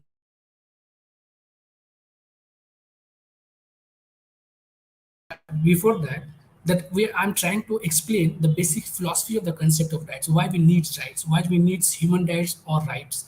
So in that context, when people born, and also they are started living in a political system that we call as a state, and also the political society that eventually converted into the concept of a state. Means every human being in a modern sense, every human being in a modern sense living in a particular state. So why we obey the state? That is the basic concept. Which means that why we obey a particular authority, whether the authority of any dominating classes, or in a modern sense that we call as the state. Why we obey the state? Because state having the authority, state having authority, which means that it is the state is having sovereign. The one of the important core element of the state is the concept of sovereignty, which means that the state has the ultimate power. Ultimate power to for what? Ultimate power, and that power means the command of the state must be obeyed by the citizens or the people living in that particular geographical area that we call as a state. So which means that the state impose certain limitations or certain restrictions over the day-to-day behavior or day-to-day activities of the individuals. Clear? Which means that the rights is what? Rights is the claim. Rights is the claim of the individuals against what? Against the state authority. Which means that it is what that these are the two antagonistic conception, that one side it is the people's right, another side is the authority of the state, that is the dictate or the command of the state. So that we are trying to what the whole subject domain of the conception of rights is what is to create a kind of balance between the authority in one side and the rights of the individual in other side. So that is what the creating of the balance. So in that sense, what I'm trying to speak is that why the people, by knowing that the state having the authority, will impose certain sections over the liberty and the rights of the individual, despite having knowing that the people is accepting the dictate or the command of the state, because the state is the why we obey the state, because the state is giving certain, not only certain rights, rather the state is providing certain basic things which is very essential, which is considered very essential for the development of the human being.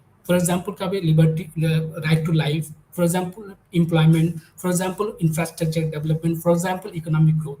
So that all sort of things are provided. Services are provided by the state, and because of that, and also the maintenance of law and order, one of the important functions that the state is performing for the betterment or for maintaining the security and law and order in the society or in the political system that we call as the state. In a sense that we now we in a position, we are in a position to understand that the state in one side having the authority, which means that the state has the power to impose certain things over the citizens, but knowing that the state is following the dictate or the command of the state. But at the same time, because of the necessity, people are people are obeying the dictate of the state or the command of the state, because the state having the sovereignty, number one.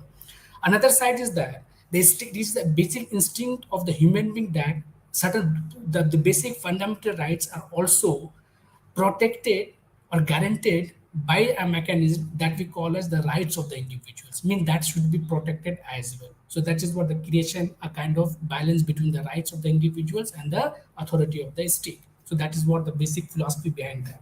So that it also gives a kind of sense to know the importance of the concept of rights. See, why the rights is very essential for the human being.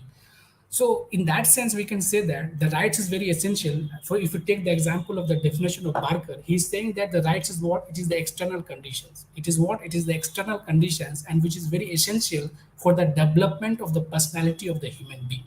So it gives a sense of the importance of the concept of rights. Means those rights are very important, very essential, and it create or it makes the human being a dignified human being, and also it protect the right to life, liberty, and property as well. That is the basic natural rights of the human being. Clear? So that is the, and apart from that, that are also very other definitions are there that define the conception of human rights, or that define the concept of rights as well. So in that sense, we also have the certain theoretical backgrounds as well, and that define the nature of the concept of right. So that essence, if you talk about the genesis of the concept of human rights, that is what the modern sense is started after the contractualist theory in political science are started after 17th and 18th century. But before that, I'm just trying to give a kind of brief overview of the concept, the genesis or the evolution of the concept of human rights. So before the creation of the state, before creating the state by the human being, or by the if you know the origin, the concept of the origin of the state. So origin of the state, some thinkers saying that it is created by human being, some saying that it is created by God, some saying that certain different explanation, that is the evolutionary process of the creation of the state. So there are various conceptions regarding the origin of the state. But before that, if you assume that there is a no state, people are living in the society, so these rights means in that state also certain peoples are also enjoying or regulated their human being on the basis of certain rights that we call as the concept of natural rights. So natural rights is referring what? Natural rights is referring the concept of natural law. It is the wisdom of the people that bind and that control the behavior of the human being, and that is naturally in nature. So in no way that rights should be taken away by any authority or any group, dominating group in the society, or any state that having the concept of authority and sovereignty. Clear? So this is what the common sense of the people, conscience of the people, wisdom of the people, and because of that, people are enjoying certain rights that we may call as it is what? Right to life, right to liberty, right to association, right for food. So there are various rights which are natural in nature, and in no way that rights must be taken away by any authority or any state. So that is what the concept of natural rights or natural law. So that is the essence or the starting point of the concept of human rights before the creation of the state. Means it is not given by the state, it is not given by anyone, rather it is given by the nature itself. So that is the starting essence or starting point of the concept of the origin of the concept of human rights. Number one. So the political science student will know or will be feel more easy to understand the genesis of the concept of human rights, because in political science we have different phases of the development of political science, and the systematic study of the understanding of political science and the study of political science is started in Greeks, Romans, medieval age, and the modern age of the phase of the development of political science. So, in a very simplified way, I'm just trying to explain that kind of thing. So, in that, if you take the example of Indian political system, ancient Indian political system, the Panchayati Raj local self government system in ancient India, and also the Chinese civilization and Islamic civilizations as well, and the various other civilizations before that Greek, we also have certain conception of rights as well. So if you take the cultural conception of rights, religious conception of rights in a different religion, we also have a sense of human rights as well. But the systematic analysis or the concept of any rights or the systematic analysis of politics is started in Greeks. So from that period only, we we have the documentation, pure documentation, and also academic exercise that is started in Greek as a development of political science as a discipline, and also the development of human rights as well. So in ancient period, like for example, in Greek periods, we have what we have the various writings of Aristotle, we have the writings of Plato and various other political thinkers as well. They also gave their own interpretation of the concept of human rights as well, or the concept of rights as well. For example, the concept of justice given by Aristotle, concept of justice given by Plato and other political thinkers as well. And in a Roman period, for example, we have the Cicero as an important political thinker, and also the Aeneas in the medieval political period. They also interpreted the concept of natural right. So that ancient periods and also the Greek periods, Roman periods, and also the medieval periods, their writings is more exclusively on the concept of natural rights, which means that these rights are very essential for the human being, and the state cannot take away that. Rather, we obey the state during that period. The state is very essential, but the role of the state is what to promote and protect the concept of natural law, not to eliminate, not to crush that kind of law. Important things that happened in the discipline of political science mean in the 17th century and 18th century, the conception of human rights became a very dominating concept, or became very hold a very important position in the discussion of political science, the concept of rights. And that started in the writings of Hobbes, it started in the writings of Locke, and started in the writing of Rousseau as well, that we called as the contractualist theories, which means that state is created by the human being through a through a contract among the human being. So in that sense, there are various things, the things related to the contractualist theory of state, but we are more confined to the concept of rights, because we are dealing with the genesis of the concept of human rights. So in that sense, they are saying that, for example, if you take the example of the writing of Locke, he is saying that there are certain natural rights enjoyed by the human being before the creation of the state, and that rights are what? That rights are natural rights in nature, and that rights are life to life, liberty, and property. So these rights what? And the people are what? The people, there are circumstances, and that circumstances force the people to have a contract to make a state. So that is the another thing. Important thing is what? The natural rights is very important in our discussion, and that natural rights is enjoyed by the citizens before the creation of the state. Clear? So in any way, the people are ready or agreed to have the state to, and that state will have the right to protect the natural rights of the human being. So in the context, the people will not submit that rights to the state. Means it is the duty of the state to protect that rights, natural rights, like to life, liberty, and property, rather not to snatch or not to crush that kind of right. So the people will in no way that rights must not be submitted to the state or any authority. Similarly, in the case of Hobbes also, rather Hobbes is he's giving the absolute concept of sovereignty, which means that it is the role of the state. The state, the dictate of the state must not be disobey by any human being. Rather, the state, the individual must submit their rights to the state. But in that sense, also, these rights are what the people will surrender that right to the state just to protect the rights of the individuals or the natural rights by the state, because it is the duty of the state to protect that sort of rights, and because of that people surrender that rights.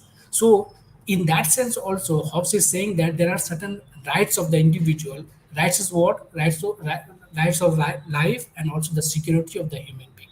So in that sense, the people will surrender the right to the state, but in other way, the state will protect these sort of rights, right to life and security of the human being. So that is what another conception related to the origin of the concept or the genesis of the concept of rights. Similarly, in the case of Locke, also he is also saying that in the natural, in the state of nature, people are enjoying certain rights which are natural in nature, which means that before the creation of the state, the people has certain rights to enjoy, because the human being are entitled to those sort of rights. Okay, but these rights, what these are rights are the individual in nature.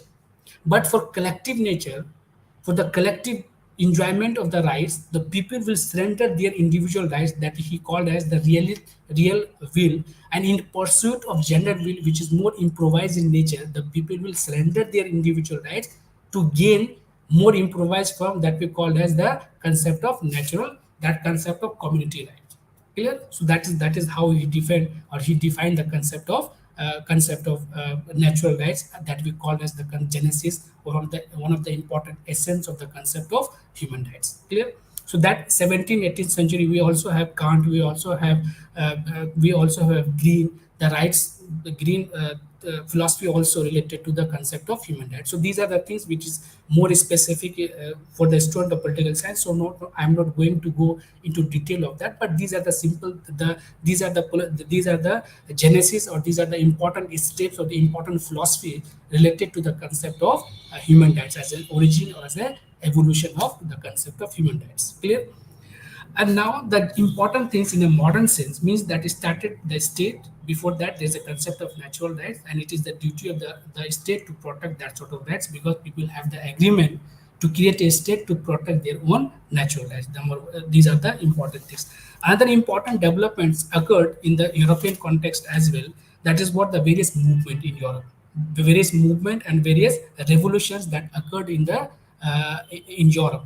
And before that, there are also certain various documents also which are very much directly linked with the concept of human rights. So in that sense, we can say that the documents of Magna Carta, documents of Bill of Rights, English Bill of Rights, and also the revolutions that occurred that we call as in Europe, in Britain, that we called as that we called as Great Revolutions. Okay?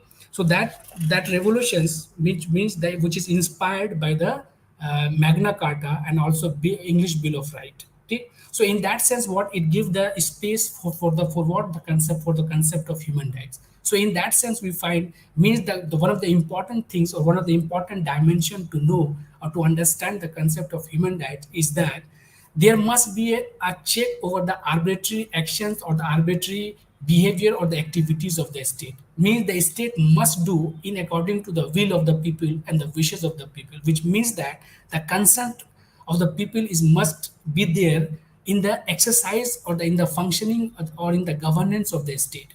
Means it must be, means the arbitrary nature of the state must be checked, must be managed, or must be checked by the various mechanisms that we call as the concept of rights. So the rights in that sense is referring also the check over the functioning, arbitrary functioning of the state. So in that period, that is the revolutions which occurred in Britain, it is what it is to curb the monarchical system, the activities or the arbitrary actions of the monarch, and also empower the parliamentary system in Britain. So the parliament is representing whom? The parliament is representing the common masses, the wishes and the desires of the common people. They are represented by the representative of the people. So that Magna Carta influencing the revolutions in Britain, and also the Bill of Rights, English Bill of Rights, is reflecting the various essence of the Magna Carta. So that is what empowering the people's rights, and also it gave a kind of concept, that is the concept of rights, liberty of the people, freedom of speech and expressions, and also participation in the governance system as well. So that is one of the important starting point of the as a document of the things which are directly related to the concept of human rights. That is the Magna Carta and other kind of thing. Apart from that, there are various other documents also that we call as what that we call as the important declaration. So three important declarations is very essential so far as what so far as to understand or to include in the genesis or in the journey of the development of human rights. One is what? One is the English revolutions, that is the British revolutions. Another is the Virginia revolutions. Third is the American revolutions or the American declarations of independence. And third is what? And third is the very important other important things as a important declarations that we call as what? That we call as the French revolutions or the French declarations on the rights of the human being and the citizenship. So these three important things are also contributed a lot so far as the development of the concept of human rights is concerned. So these three important declarations is talking about what? Is talking about the right, the liberty of the people, life of the people, and dignity of the people. And they are saying that all human beings, for example, if you take the example of French Revolution or the French declarations of the human rights or the declaration of the rights of the man, in that they are saying that the liberty of the people means the all people born equally and also enjoying the equal dignified position or the status in the human society. So the equal born, equal born and equal dignity. These are the very important things, and these are the important contribution of the French revolutions and also the American revolutions and the Virginia revolutions as well. Means that declaration, so that the concept of human rights, the broader conception of human rights, they got the foundation from there. These sort of declarations, American declarations of independence and also the French declaration of independence. Another important developments that occurred that we call as the Bolshevik revolutions happened in Russia. So that three important declarations, that is the Virginia, French, and also the American declarations, these are negative in nature. It restricts the state not to do or not to encourage in the domain of the rights of the individuals. Right to life, right to liberty means the state is based which rule list, minimum interference of the state. Clear? So means which means that there are certain rights which is very essential, which is considered very essential to the people or the human being, and that rights must be protected by the state.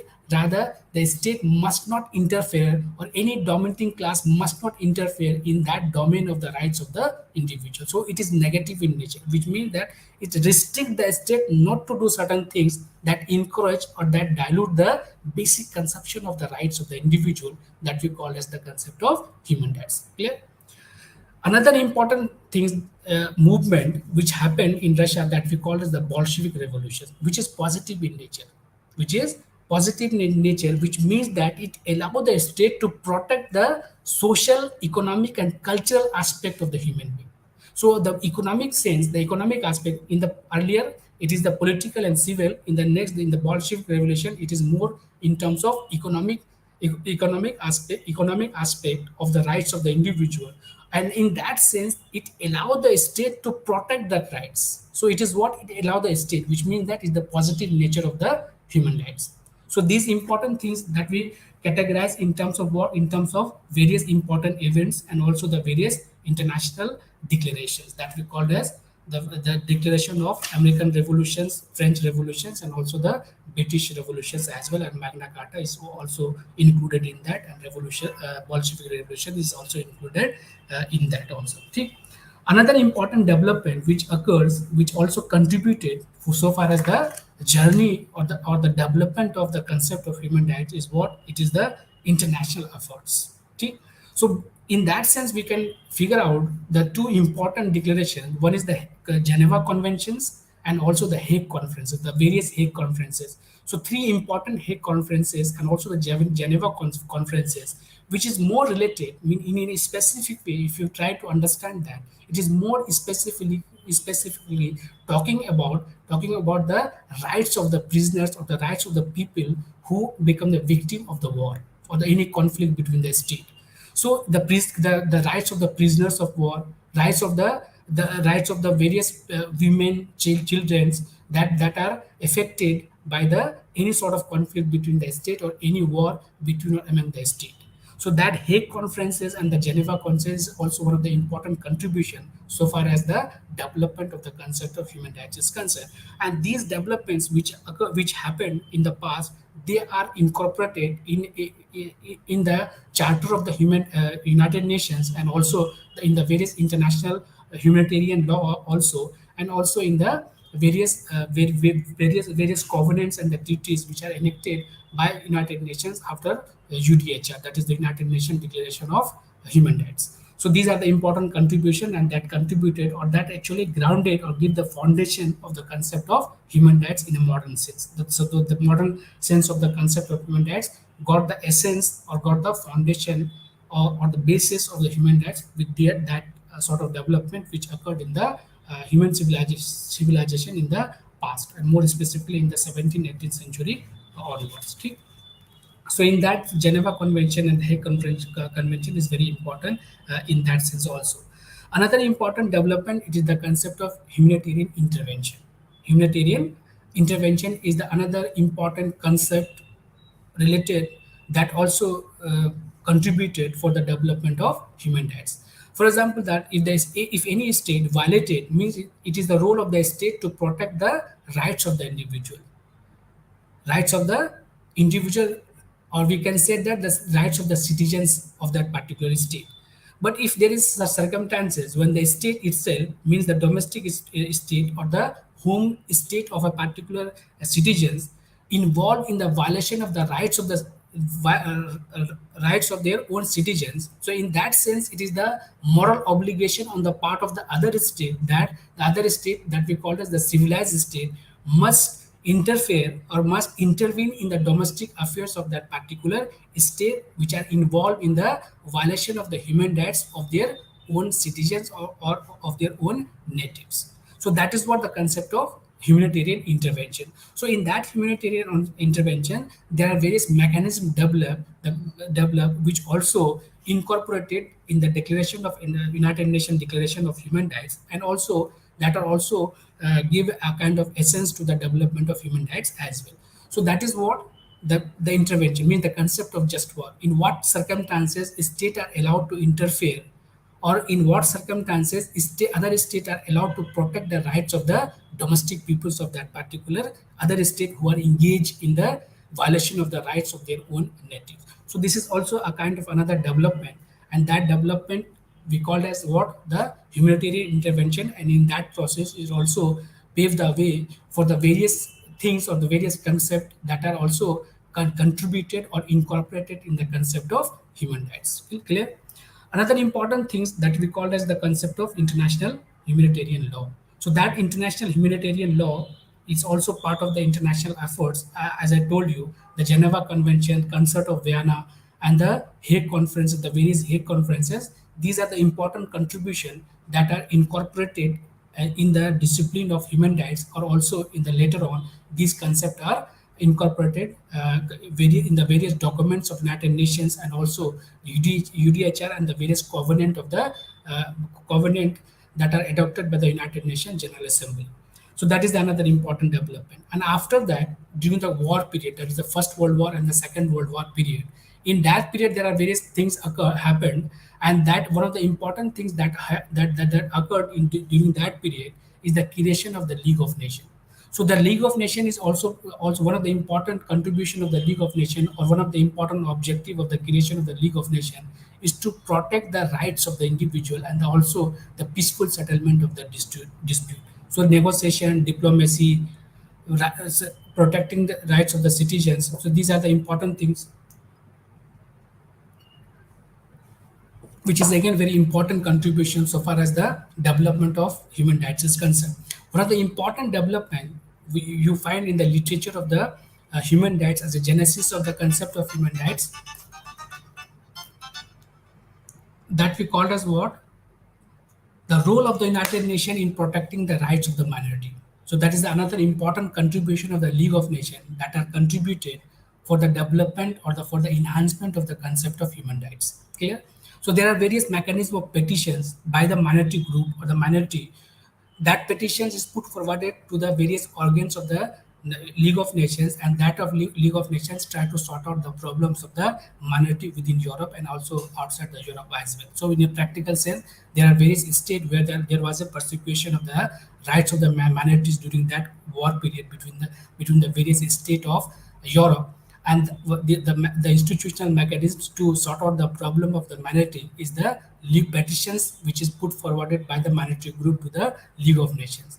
And in that sense also, the court, the international court that we called as the permanent court of justice within that League of Nations, acted as an advisory body and acted as a legal body to give justice to the minority of that particular nations where the state or any other groups or the dominating group violating the rights of the minorities. So that is the another important contribution of the League of Nations so far as the protection of the rights of the minorities is concerned.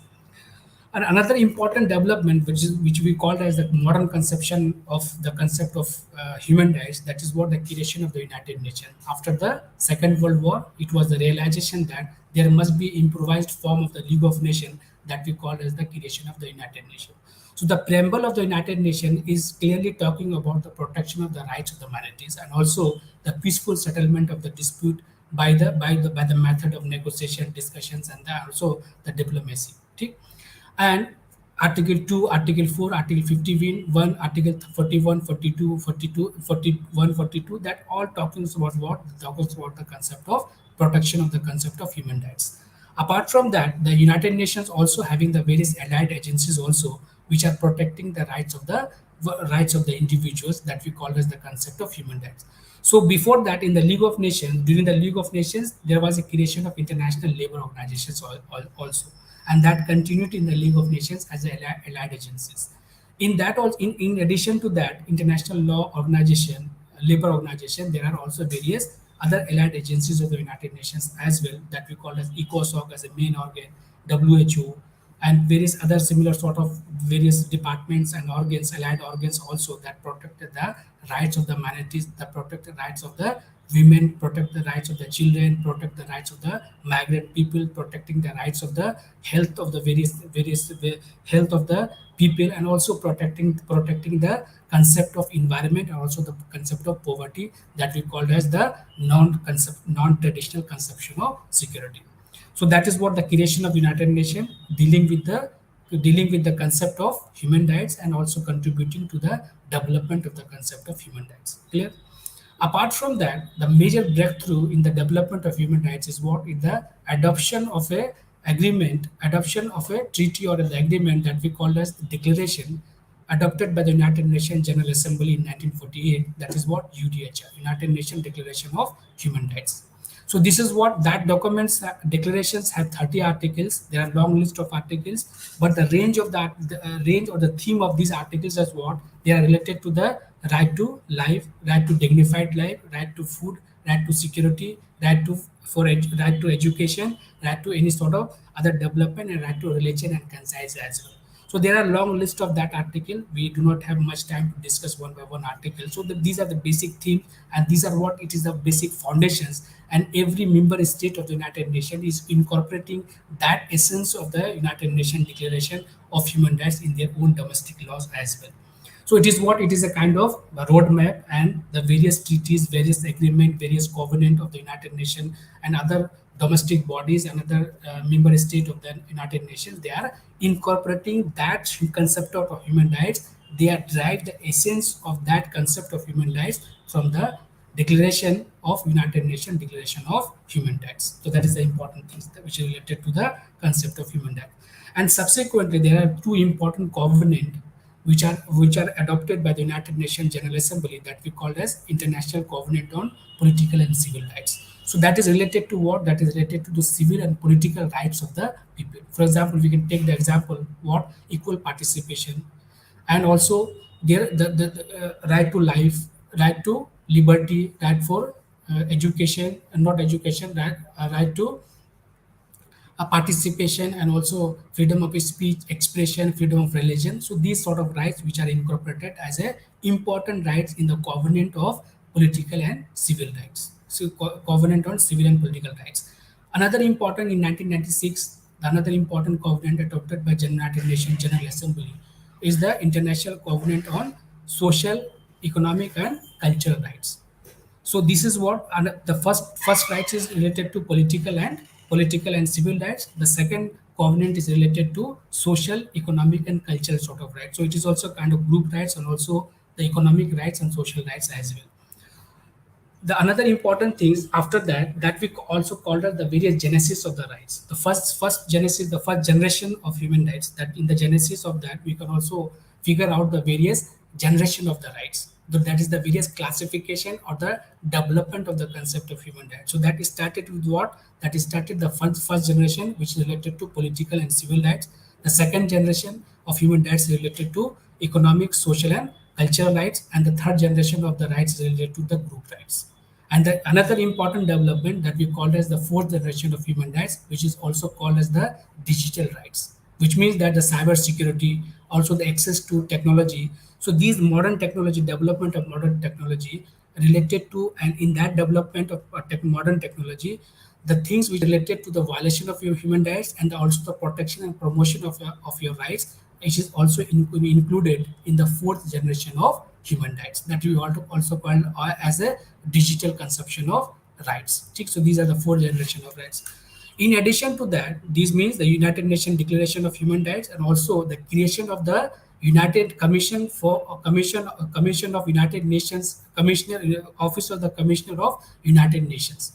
This is what it is, a kind of mechanism to manage and to also regulate the various human rights activities happening or pertaining to the various member state of the United Nations. So that body, that is the Commissioner of Human Rights, is very important body to coordinate the various issues related to the concept of human rights all over the world. And United Nations it actually contributing the United Nations to protect and promote the concept of human rights. Okay?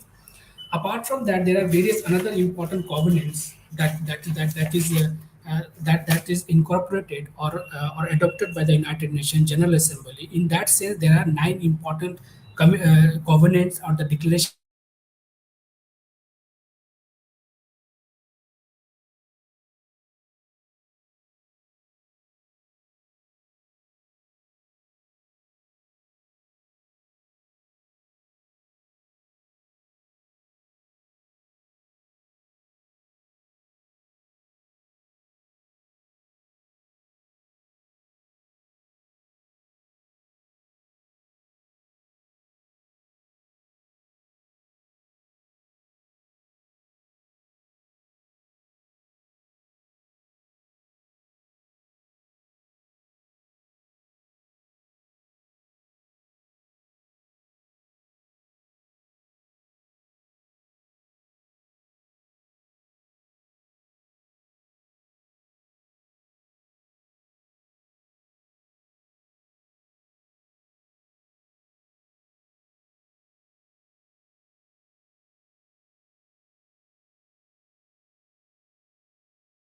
the इसमें रहना चाहिए ना.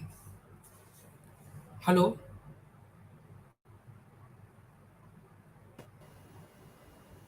Yes, sir. it was disconnected because of the internet problem probably. So Yes, I yes, am yes. audible now. Yes, sir. We were thinking about that it might be the problem regarding the technical issue. Yes, it's fine. So So you now can, sir, you can continue, sir. I continue.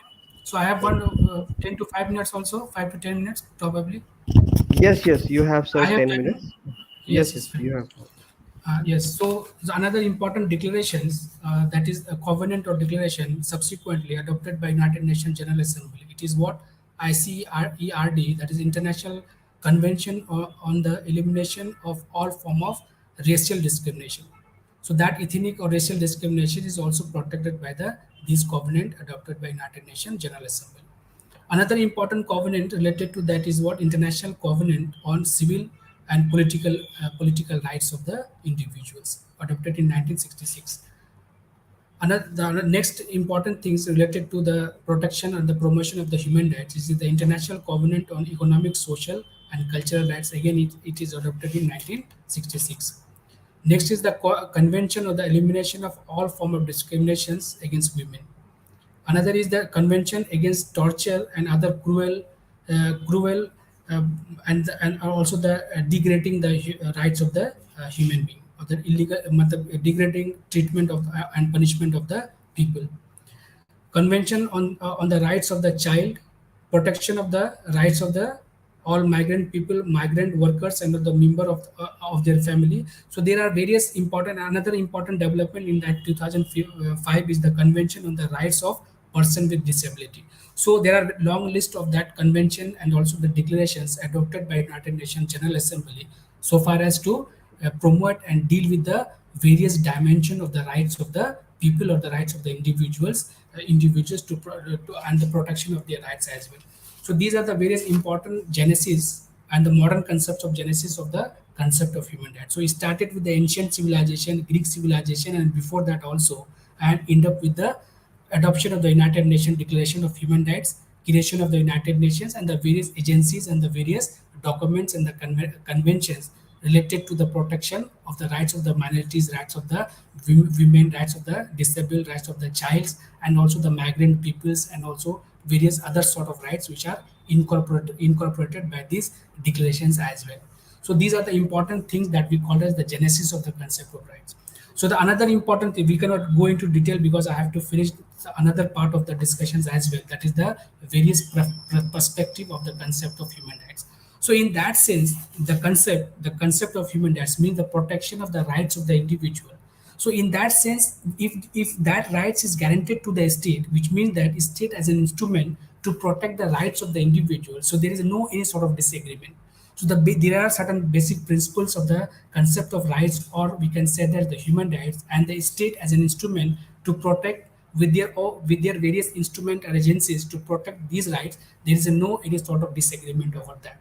But once the people or the various groups they started to define their own perspective of human rights, so that created a kind of conflicting issues, or that created a kind of problem. And because of that, we are calling as the concept of human rights is always a contested debate, or the constructing debate, and there is no any common agreement on the concept of human rights. So, in order to define that sort of rights, we can take the example of the various political ideologies, and on the basis of that, we can figure out or we can understand the conflicting demands of the concept of human rights. So we can start with the concept of libertarian concept, or the libertarian concept, or liberty as a concept or as a political ideology to define or to understand the concept of human rights. So the basic essence of the liberalism or liberty is what? The state is best which rule this, the minimum state.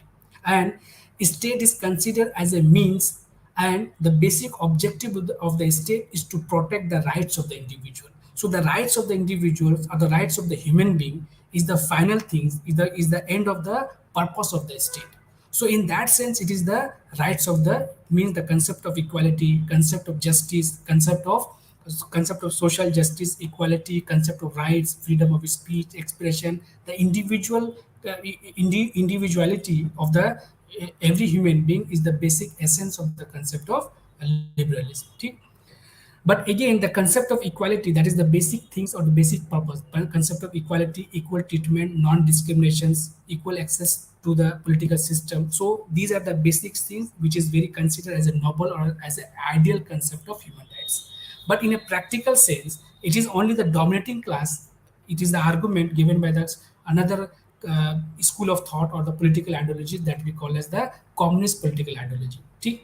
So if they are saying that in the operational part of the concept of liberty or the liberalism, there is a these rights or the enjoyment of the rights is done only by the dominating class of that particular society, not by the all people or the all groups of the society, people of the society.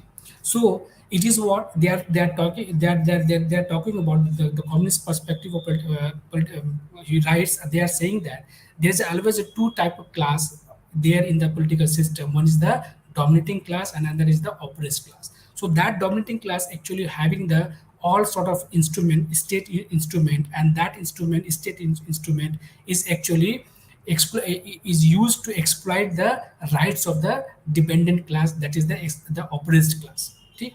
So they are saying that the equality is there. Equality, they are talking about that liberty is the concept of liberty or the ideology of liberty is talking about the concept of equal rights, non-discriminations, equal participation, individual freedom, right to life, right to equality.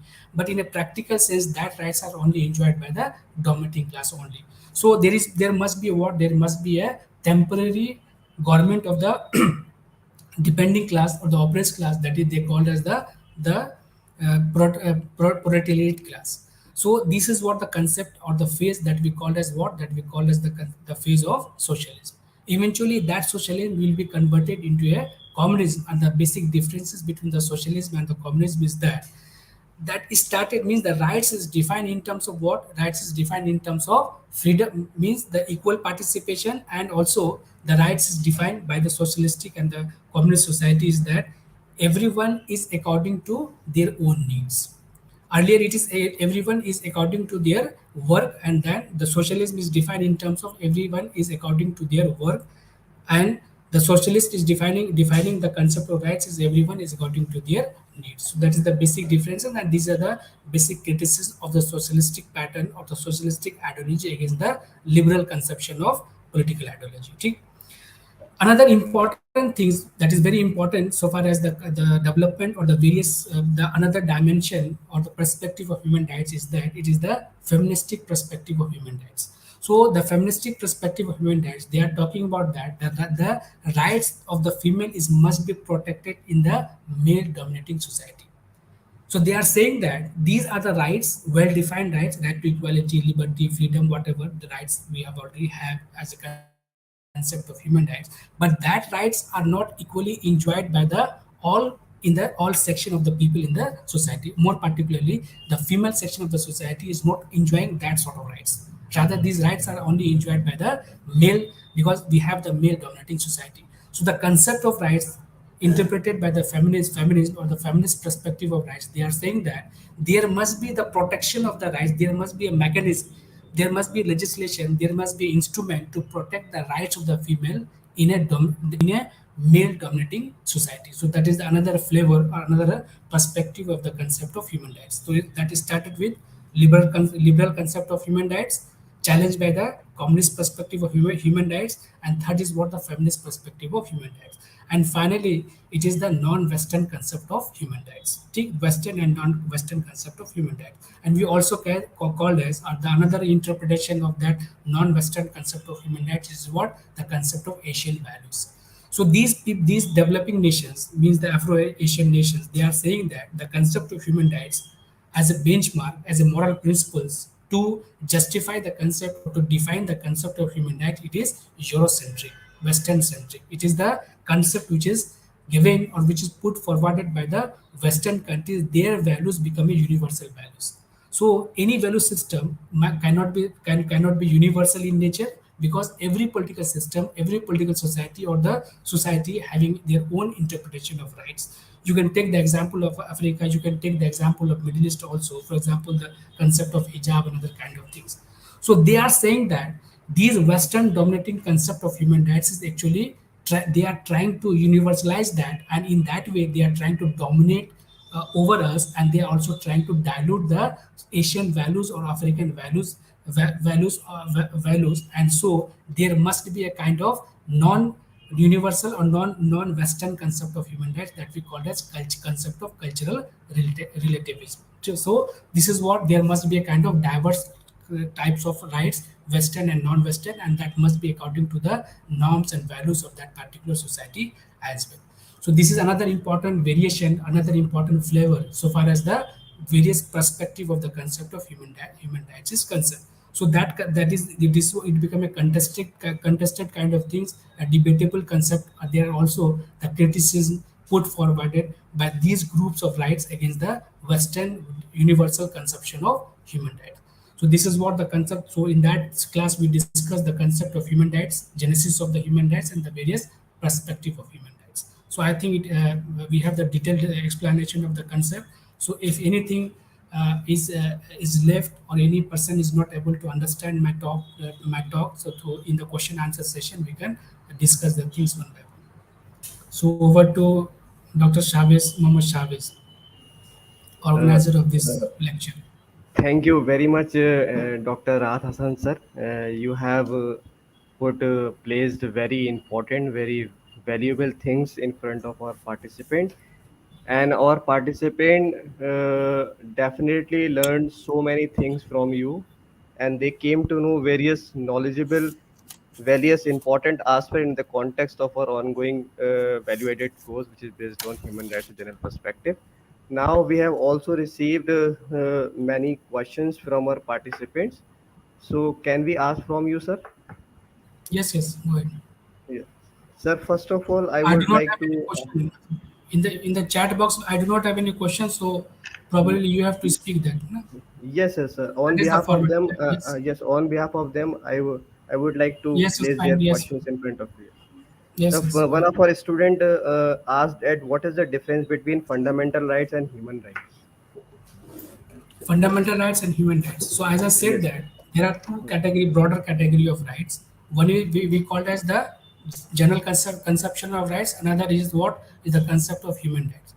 So that concept of human rights is actually is universal in nature. So being a human being, we are entitled to have certain rights, which is very essential being a human being. For example, right to life, right to liberty, equality, like that kind of thing. And so far as the rights is concerned, only simplified rights is concerned, that rights are exclusively to the citizens of any particular state. So it is not universal in nature, rather this is nationalistic in nature or domestic in nature. So that is the basic difference. For example, being an Indian or Indian citizens, we enjoying certain rights, and that rights are incorporated in the Constitution of India that we call as fundamental rights. So basically, fundamental is what very essential rights to the human being. For example, Article 19, Article 14, 15, 16, up to 32. These are the basic fundamental rights enshrined in the Constitution of India.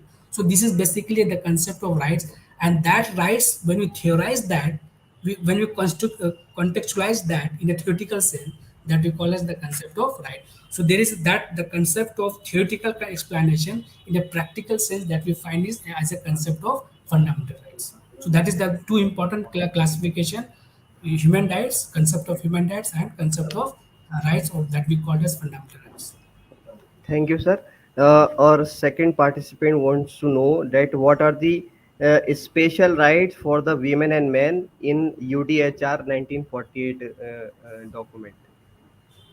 Specific right related to that. So Yes, yes.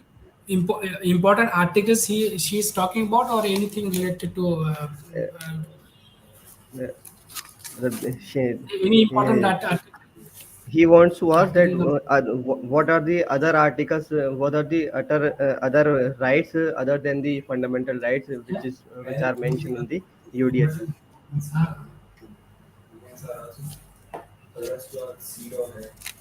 Mhm.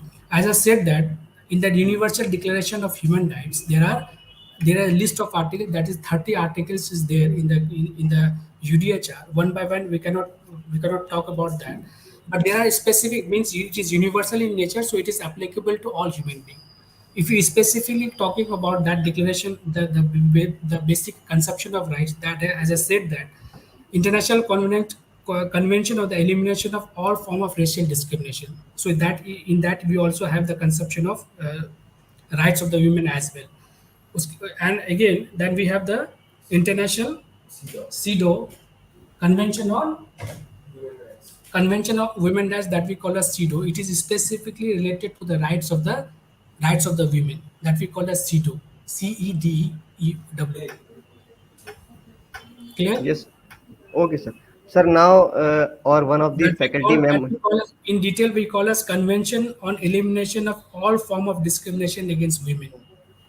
It's a Okay, sir. specific convention that we called as CEDAW, that is Convention on Elimination of All Form of Discrimination Against Women.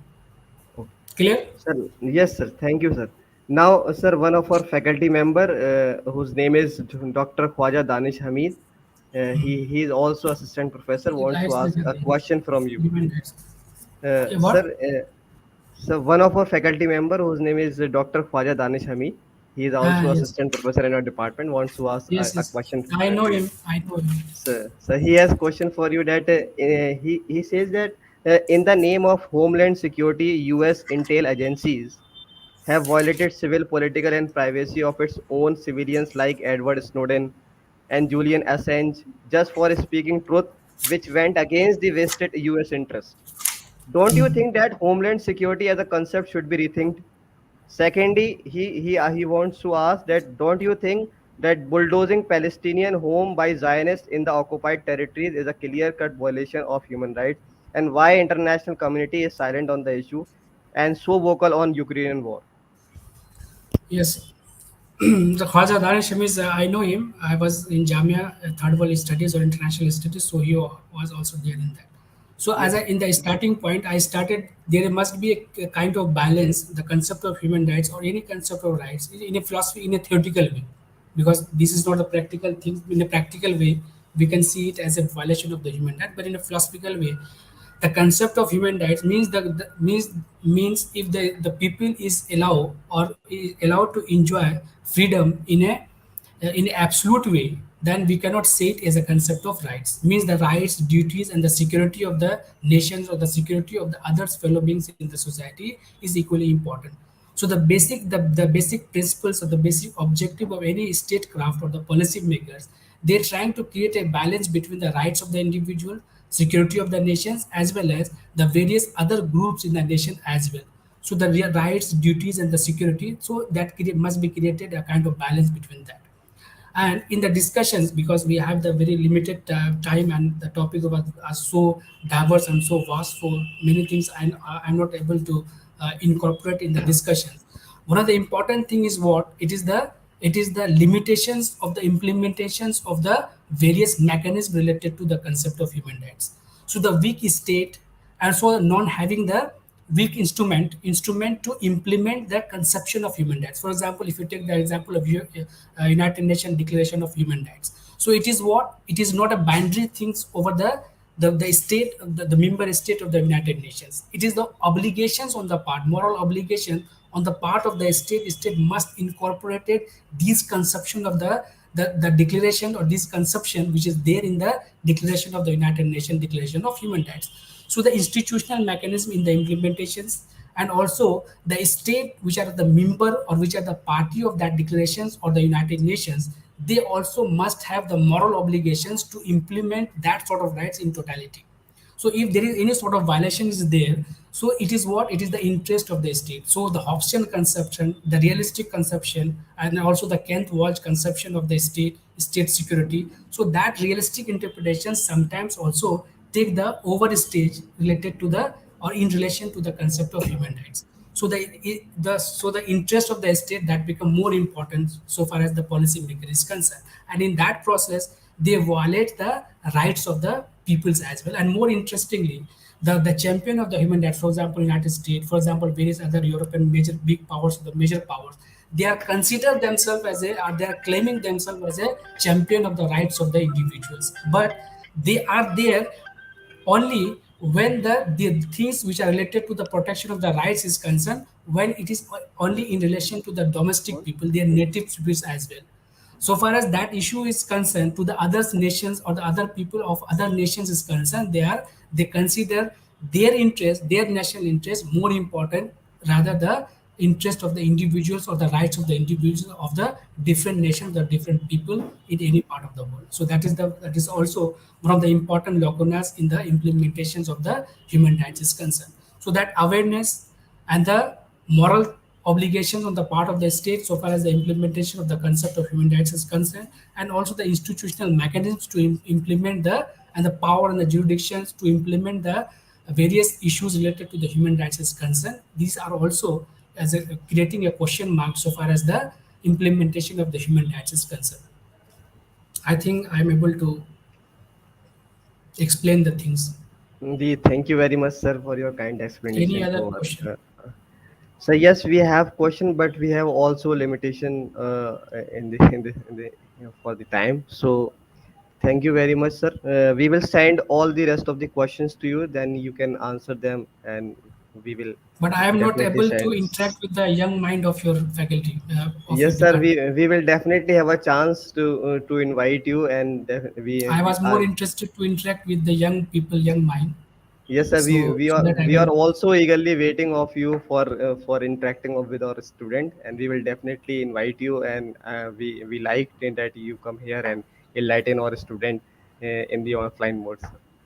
So Okay. thank you very much, sir. Our participant will always indebted for you for receiving their questions and respond them in a very brief manner.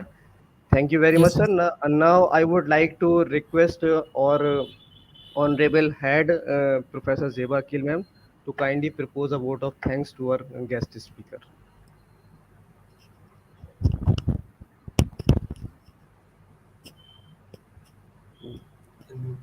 Ma'am, Unmute. you are not, ma'am, you are The not mic. audible. Hello, participants and our guest speaker. This is Professor Zeba Akil from Indian University from the Department of Humanities and Social Sciences. Yeah, Thank you sir, very much. before proposing any kind of vote of thanks, I would just attribute two couplets of Bihari, who was a poet of Adhikal. He said, सतसैया के दोहे जो नाविक के हैं तीर देखन में छोटे लगे भाव करे गंभीर मतलब जो दोहे कहे थे they were too short yet they had a great impact. Your lecture was like that only. I was busy somewhere still on my that Bluetooth device. I was connected and I was continuously listening to what you were saying. And really, Thank, the name, the essence which you gave to human rights, that they are natural rights. They are not by the constitution or not by the law. They are bestowed to the humans by the Almighty or by the nature itself. That was very empowering, and I myself got very much enlightened because I am a person of psychology. I got a lot of knowledge and many things were clear. What is fundamental right, what is human right, the questions which were raised. That means the participants heard me very enthusiastically. And I'm really thankful in a short notice you confirmed the time and date for the lecture.